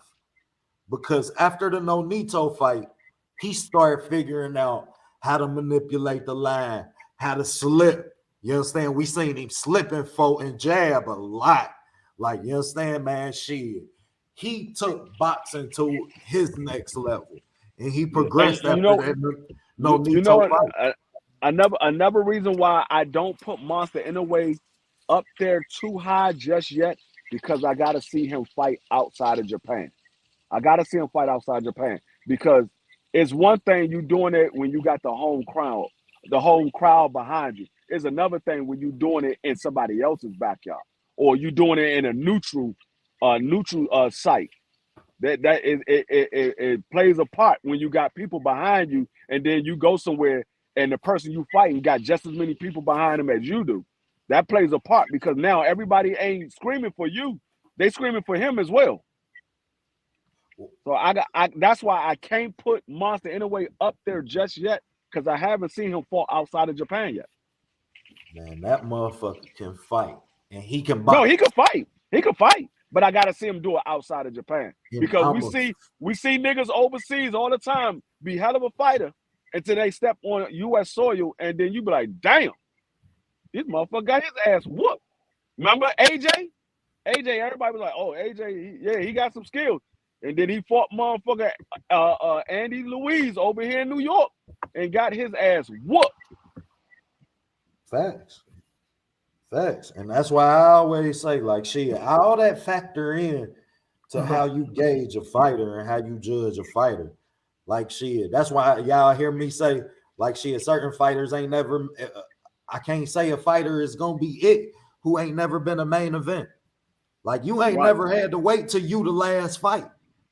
When you got to wait till you the last fight and you hearing everybody who lost, you watching motherfuckers get knocked out, you in the back becoming restless at times. You got to manage how you going to eat. You got to eat 2 hours, you understand, earlier every meal. because you the last fight now. Versus your schedule being when you on the preliminary, you the first, second, third fight. Now you could gauge them. You might eat early. You understand? Eat till 12, 1. When you fighting at 8, 9, is different. Like shit, your whole schedule different. So shit, I don't know, man. I be rough on fighters when they come to really signing off on. Yeah, when those bright lights is on you, it's a different story. A different story when those bright lights is on you. Because it's a reason everybody ain't meant to box. Shit. Yeah, it's like I say, it's one thing when you in an arena and it's only 10 people in the crowd. It's another thing when that joint is jam packed and everybody is there to see your fight. Everybody's there to see your fight. Now you got all eyes on you and you got to perform. It's just like when you in high school and you playing basketball in the gym. You the man playing basketball in the gym, and then you at the state championship, and everybody's there to see that. It's that different game. when you run a suicide on Ohio State full court Right. than when you run one in your gym. Ooh, when you get to college and you see how I don't care if you run track. You get to college, even the track's bigger. God damn it, you be like, we gotta run a lap around that. Shit, our track wasn't this big. That joint is different. It's different there. And I've been on those, like I said, I've been in state championship games. I've been in major track meets. So I know that shit is different. When you got all the eyes on you and you got to go out there and perform. Man, and them hash marks 10 yards farther than what they is on your field. And you stuck in the middle playing free safety, goddamn it. You got an extra 20 feet to account for. Every step means something. That running back coming up the middle of that hole, running just a little bit harder. He running a little bit harder. His shoulder pads look a little bit bigger than yours. You're like, hold up. Is this a dude in high school? Is this a grown-ass man? Motherfucker got a full-grown goatee, gold teeth, goddamn it, you name it. Baby in the stands. Man, what the fuck going on? It's different when them big lights is on you. It's different. That's why I say when people get into a main event for the first time, I say I got to see how they act when all the lights is on them. Because that's a difference when all the lights is on you. We saw that with Jamel. All the lights was on him. Yeah, he's been a main event. But he ain't been a main event like when he got in the ring with Canelo. That's a different type of main event. You ain't never been in an arena where it's 20,000 people in that joint and the lights is just a little bit brighter and the people a little bit louder. Them punches coming a little bit harder. It's a big difference.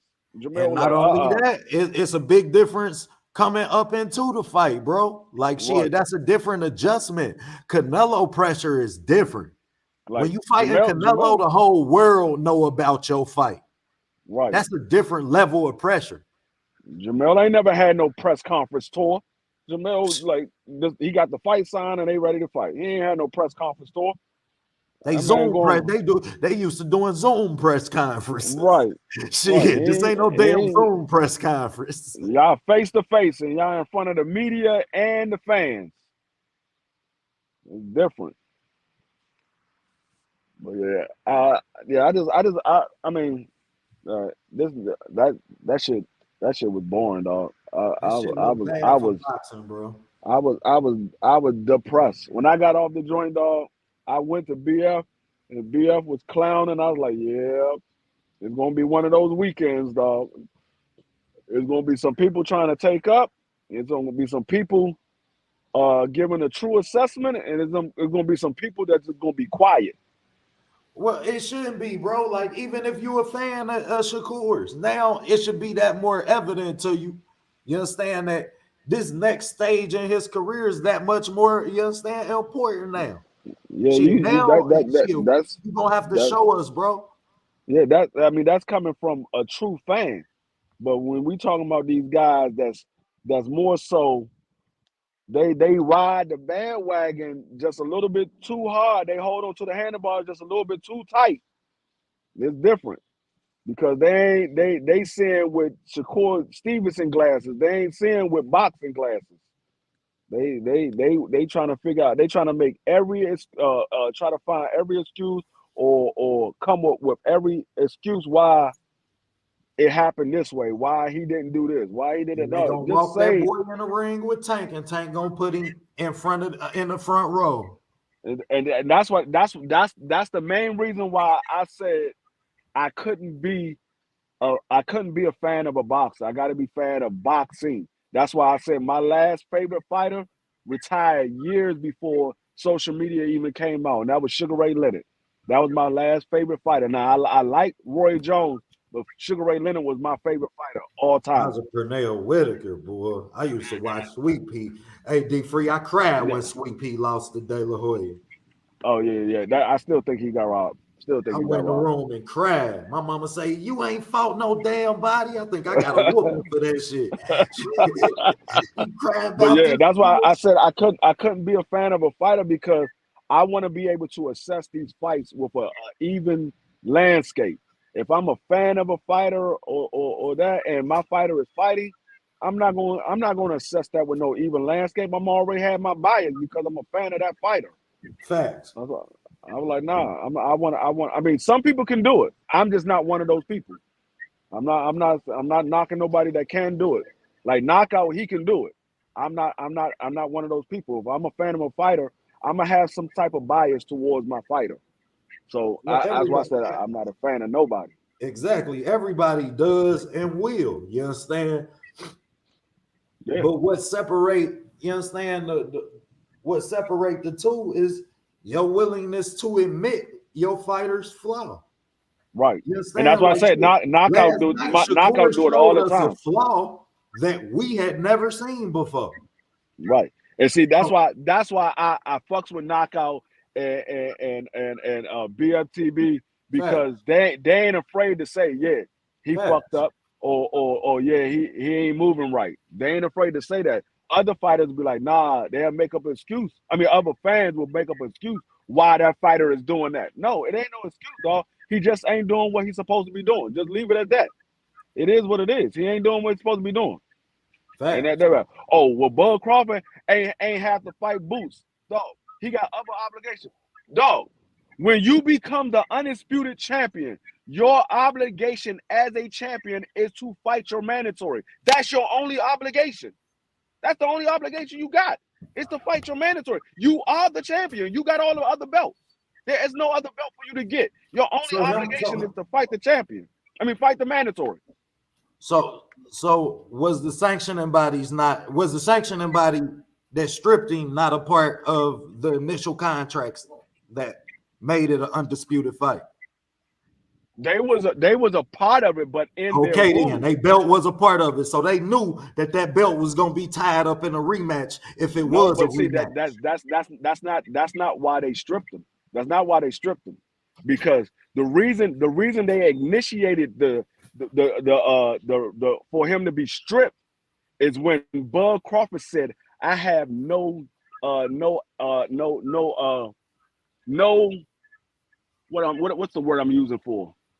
He's not trying to fight Boots. He said, "I'm not fighting that man. He's low risk, no reward. I mean, he's high risk, no and no reward." He said, "I'm not fighting that man." Didn't agree to fight. And then that's true, bro. And then he turned around and said, after he finished this rematch with Earl, he's trying to fight Canelo.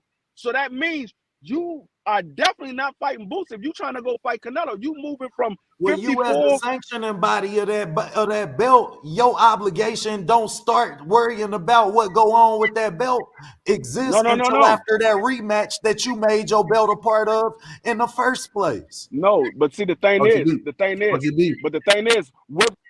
their rules. Now, come on, now there's some bullshit. In their rules, even though Earl was already obligated. Earl was already obligated to fight Jerome Boots Ennis after Bud. So when Bud won, it just became his obligation. Yeah, the winner of that fight was going to have to fight Boots next anyway. That's pending, but all of that can't start until after the rematch. No, OTB. Even if that was Earl's, how do you rule on that and we still dealing with it? He was already tied into it. The rematch was part of the initial fight. But you got to understand, OTB, even if that was Earl Spence that won that fight and they had the rematch, the IBF was going to strip Earl as well. They was going to strip Earl as well. I don't believe that. I don't believe that, bro. This man I'm flipped a gonna tell you. Lambo. Listen. He fought three times. You know when the OTB, last OTB, time Earl defended that? Earl fought his OTB, mandatory. Tell me that. Listen, OTB, listen. OTB, the only reason why Earl Spence hasn't fought an IBF, Earl ain't fought his mandatory for that IBF belt. Listen to me. Let me tell you, he was unifying the belt. He didn't have to fight a mandatory. And there was no mandatory for the IBF at the time that he had the belt. There was no now mandatory. it wasn't no mandatory. It's a mandatory now. No, there was no mandatory. You could go look at the rankings. So the whole time Earl had the belt, there was no mandatory. You had no reason to inflict the mandatory or elect the mandatory, yet you do so in 90 days? No, you got it. OTB, listen to the facts. Listen to the facts. When Earl Spence had the belt, when Earl Spence had the belt, he was unifying Trump's mandatory. So since Earl was unifying the belts, they didn't put nobody as the number one contender in the IBF. The number one and number two was vacant. They've been vacant. The only time the number one got filled is when Jerome Boots Ennis fought in January and got the interim belt. That's when the number one contender belt slot got filled. There was no number one or number two in the IBF. You can go back and look at it. There was no number one and number two. So what would y'all? So this man was supposed to not fight the rematch and fight Boots? No. Listen what I'm saying. Like, let's be realistic about our expectations. Actually, yes, he was. Actually, yes, he was. But like, listen what I'm saying. Listen what I'm about to tell you. Listen what I'm about to tell you. You had to agree to fight Boots. Even if Earl would have won the belt, even if Earl he had to agree to fight. OTB, you gotta listen. Even if Earl would have won, Earl would have been stripped because Earl already said, after I fight Bud, I'm going to 54. The fight was never going to be rematched at 47. It was going to be rematched at 54. Even if Earl won, it was going to be rematched at 54. So Earl would have been stripped anyway. He would have been stripped anyway. So it's not just because Bud got it. Earl was going to be stripped as well. That's what it looked like when you don't even elect that this man have a mandatory. Earl ain't never defended that belt against a mandatory. He did defend it against a mandatory, but it was a while back when he fought Ocampo. He did. That was the last mandatory. You don't strip him for 5 years. And after that, he's been defending it against champions. Come on, man. He's been defending it against champions.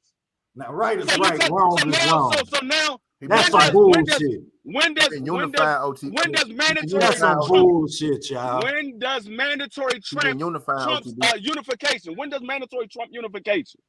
He been unifying OTB.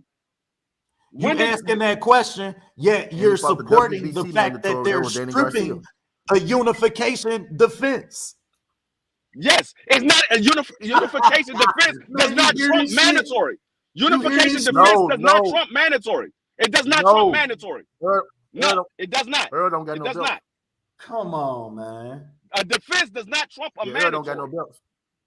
It does not trump a mandatory. I understand. You want him to hold on to the title, but it does not trump a mandatory. Earl does not have a belt. If Earl had a belt, yeah, he can go ahead and unify with Earl. Bullshit. But he does not have a belt. So a defense, even though that's in his contract to rematch Earl, it does not trump the mandatory. The IBF says you have to defend against the mandatory, regardless if you have a rematch or not. You ain't demand this man to do it for 5 years. He had that belt. Now he didn't. He was defending it against a champion. He was getting other championships when he fought Ocampo. That got the mandatory out the way. After that, he fought Sean Porter. Then he had the car accident. He fought Danny Garcia, who was his mandatory for the WBC. And then he was supposed to be fighting Manny Pacquiao. He got a torn eye rector. And then he fought for the WBA, and he fought you guys. Yes, and it was a unification, and then they started. Bro, that's why. So you know. But it make no damn sense. There you go, It don't make no damn sense. That's the rules. Mandatory does not trump unification. Man, they knew that Earl when was the goddamn already it, they due. signed up to be a part of the goddamn undisputed fight. The belt was already due. We all knew it was a rematch. No, it does So not why would matter. you If start- you look why at would you the start- rules, It was the next if in you line, look at the bro. rules, Earl had to. Earl would have had to do it too, but they was going to 54, so it wouldn't matter. Boots gonna have like y'all can have the belts that we going up to a division. Bud is the one that kind of want to stay, kind of want to go. You know what I'm saying? So now it get weird. But Earl was always already going said up, so he it was wouldn't have going to mattered. 54. If Bud was going Earl up, said- right, it wouldn't have mattered. It won't matter now. Earl said it before the Right. fight So was if even he was even going to made. 54, then nobody would give a damn. But Well, it's the fact problem that with going Bud to 54 said for the that he rematch wanna is fight Earl if at we go to 47, 54 but for the you didn't wanna rematch, keep ain't the no uni- belts or no you didn't wanna- prestige involved in the rematch. Exactly. You understand? Which Ain't no means belts now, involved. exactly, ain't no reason in fighting that when I can use my WBO and demand that Jermell Charlo fight me It's still the rematch on behalf of that. So you want me to lose now my bargaining chip on the now- next level but- to maintain a prestige No, for this OTB, fight. Earl and Bud don't need no belts. Earl and Bud don't need the straps, bro. Not no more. It already happened. It already happened once. You can't take it from them. It happened once already. Exactly. That's why. You can't That's take why it. I ain't even a fan of the rematch happening. Period. Like shit for what? Like you get your ass whooped that bad. At this point, I man, get you want your get back, but god dang, at this I point, don't it want don't. to see that At shit this point, it again. don't make no sense to do it at 47 because now it ain't need for undisputed. No. Okay, so look, OTB. What if Bud? What if Bud? So what Bud gonna do? Fight Earl at 47 for the 3 belts? And then what? Fight Boot? And then, Or nah, he move about up? to fight Bud, then He he might as fighting well move Jermell up now. Charlo. Or he might as well fight Boot. He should have He fought about Boot to before fight Bud, then Jermell Charlo at 54. Right. So why not just go? So why not just go and fight Earl at 54? For what? That's not what we signed to fight for. You the one that wanted the rematch. At 47. Why should I goddamn it eat off your plate and give you what you wanted in a rematch? I ain't get shit I wanted for this shit to happen. No, Bud was the one that asked for the rematch. That was the whole problem with the negotiation at first. Earl said he wanted one fight and be done with, and Bud said he wanted a rematch clause. So Earl obliged them with the rematch clause. But who's using it? Free? Who had to apply the rematch clause? Earl gave him Earl accepted the everything rematch. he asked for. Earl never wanted the rematch. He just Earl asked never for wanted the a rematch. He because said he got wanted. his ass whooped. He had to No, apply for Earl. the rematch. No, hold up. He Earl want the did rematch not clause. want a He want the rematch rematch when they clause. made the fight. He didn't want the rematch clause. But since Bud cried about it, he gave it to him. So since I gave it to you, it's in our contract. I want my rematch that we contracted for. No problem. But why should I give it to you at 54? Why? No, he don't have to give it to him at 54. Because you're going to 54 anyway. I'm going Bud to is giving 54 it to to him be at 3 54. times undisputed. I ain't going up there just to fight anybody. No. Bud is giving him the rematch at 54. But you fighting Earl at 54. Said, I want 54 anyway. What you mean? You ain't fighting anybody. Bud. He's going up there to be 3 times undisputed. If I fight Earl at 54, ain't no belts or nothing involved in that. Why would I do that? You heard the man he said on he the don't want to podium fight after the fight, just like he don't we want did. to fight Jermell. He said he don't want to fight Jermell no more.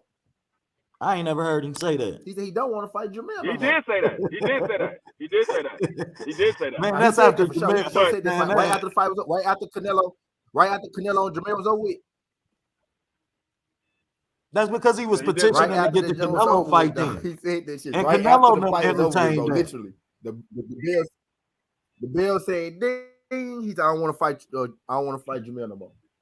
Said right after the fight, bro. No, but the whole he thing went is out there and got his the ass reason that fight don't look so appealing appealing to me no more. whether But it's he also appealing to said him or that he'll not. fight Jermell for nothing. He say he just don't like you. I don't know what the hell I as want much him to as you do. can say that, He yeah, don't know I mean, what I he can want to say do. that. OTB.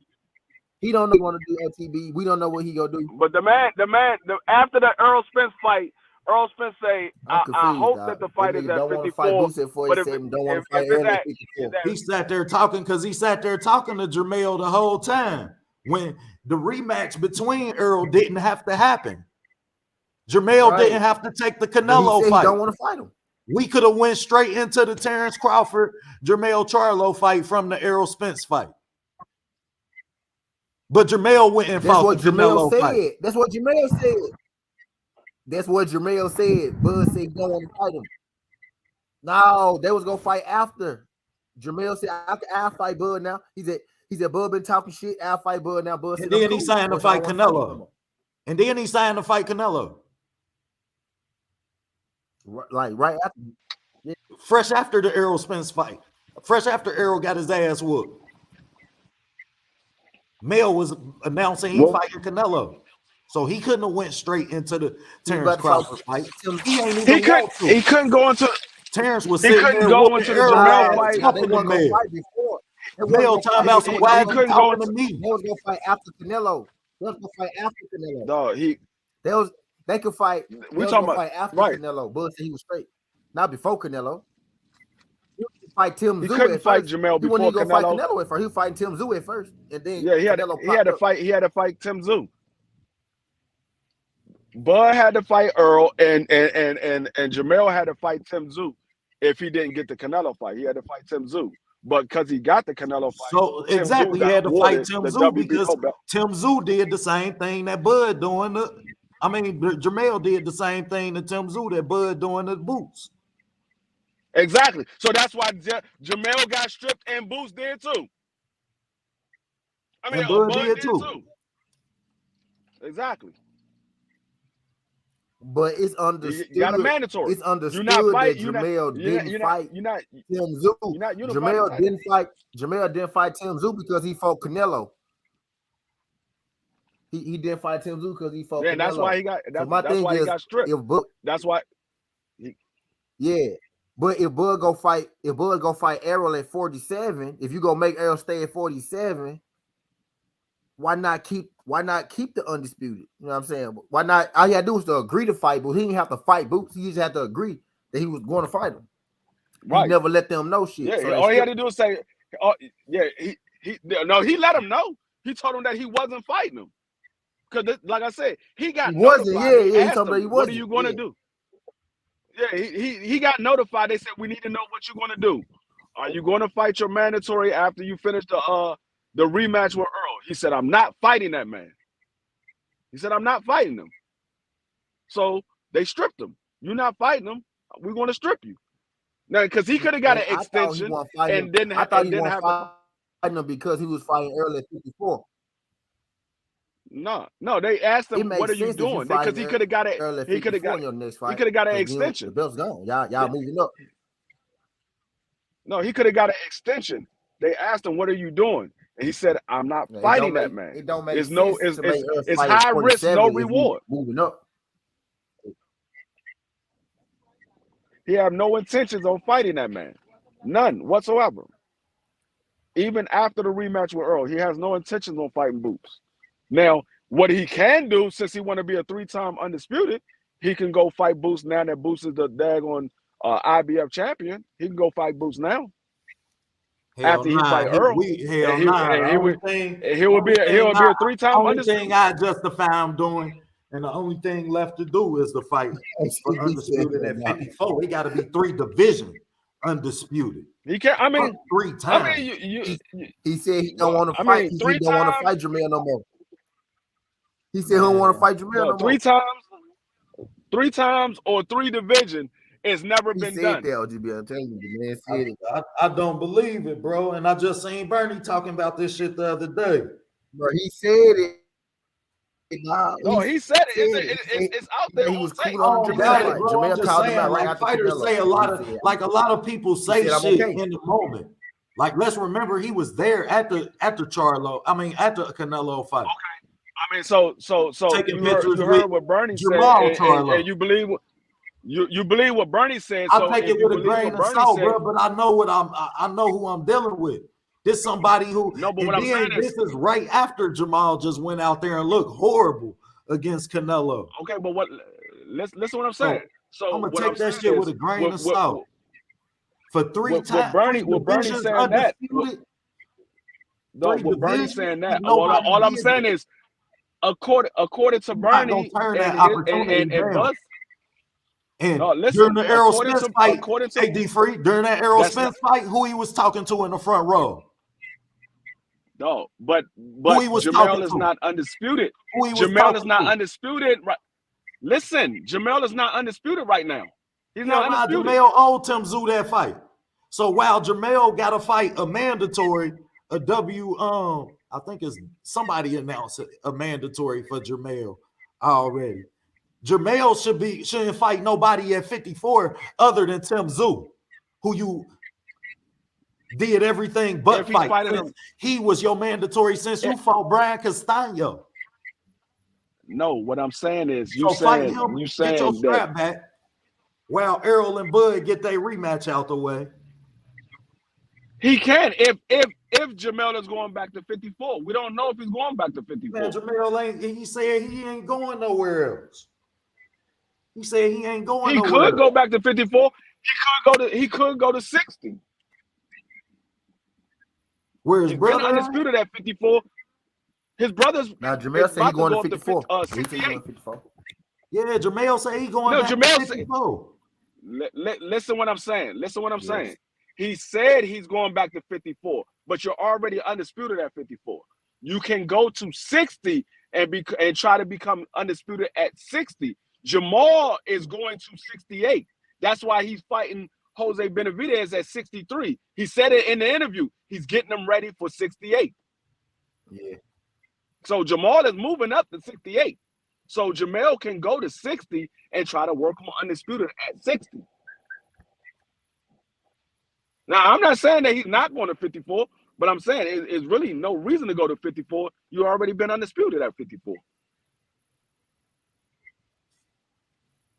I don't see it. Who at 60? I mean, it ain't like this the first. I mean, like I said, according to Bernie, Bud didn't get stripped. Bud gave the belt up on his own. Ain't no. I'm just saying that shit. First of all, I take everything dude say with a grain of salt. Anyway, my point in even referencing what he said was the solidify the fact that I don't see them not being willing to fight Boots at 47.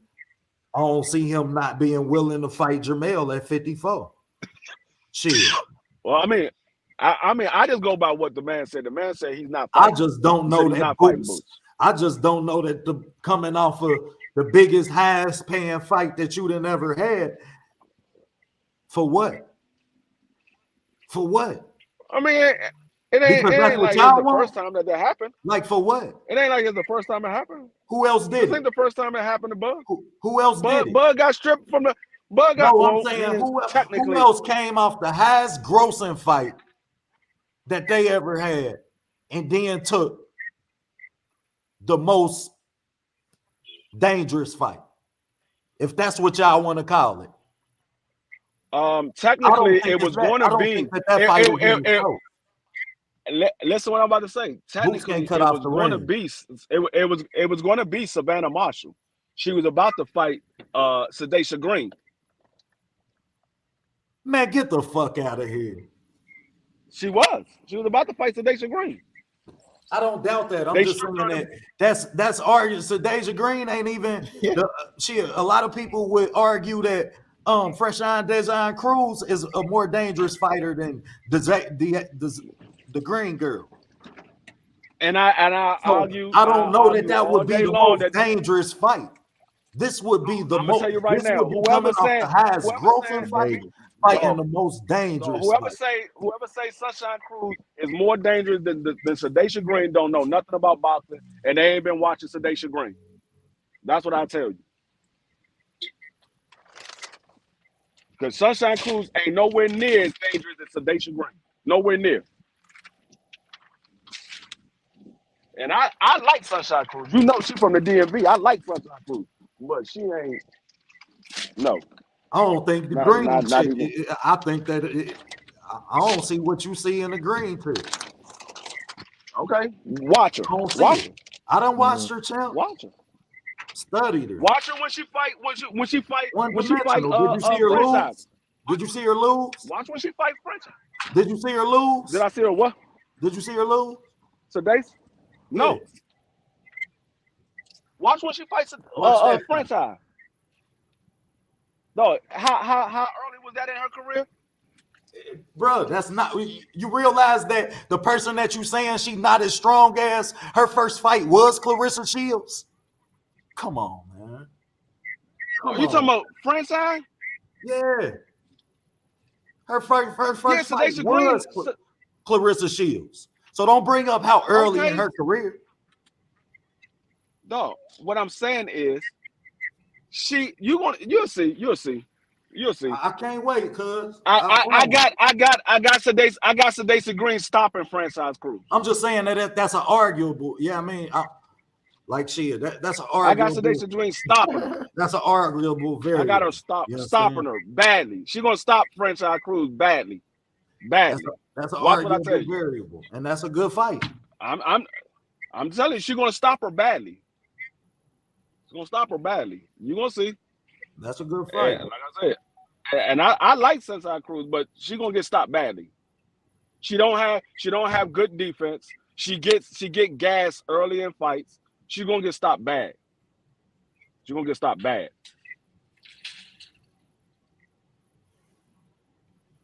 And so Deja Green ain't never fought nobody with that type of pressure that Discern Cruz put on him. I know. That's a good fight, though. You'll see. That's a good fight. I'm telling you. Deja Green gonna stop her badly. She's gonna stop her bad. It might be early. It might be before round 5. She's gonna stop her. I don't see it, champ. Before 5. All right. She got some shit in that left hand. It might be before 5, though. She got some shit in that left hand. I ain't gonna hold you, but you gonna need a jab. Green, I put it like this. Sedation Green is a better boxer than Savannah Marshall. She's a better boxer than Savannah Marshall. And she hits harder than Savannah Marshall. Ooh, wee. Hey, you got a lot of arguables today, D-Free. You'll see. I don't think none of them be. Bro. I don't think none of them be Carissa. But Sedation Green is a better boxer than Savannah Marshall, and she hits harder than Savannah Marshall. Savannah done showed me the head movement in all different slots. Savannah done showed me, goddamn it, hey, she can fight off the front foot. She just can't fight off the back foot. And that's really Savannah's only flaw. Sedation ain't really got a lot of head movement. She's not the most active fighter all the time. Good jab when she uses it, but she don't lean on it enough to set up the type of power that she had. I don't know. That's a good one. I got to get up out of here, Tizzle. All right, D Frizzle, it's always a pleasure, man. Appreciate the brethren. What's up, y'all? I'm about to. All right. Yeah, I'm about to get up out of here, too. I'm about to my goddamn self. Appreciate y'all boys sliding through this thing, man. I'm about to get active a little bit before I head on back down the way. My job leave at 6. You know what I mean? So I'm finna go find me some business. Appreciate y'all folks sliding through this thing, man. Skin Highway 17. This ain't the past, this ain't the future, just the present. That's a wrap, and I'm out.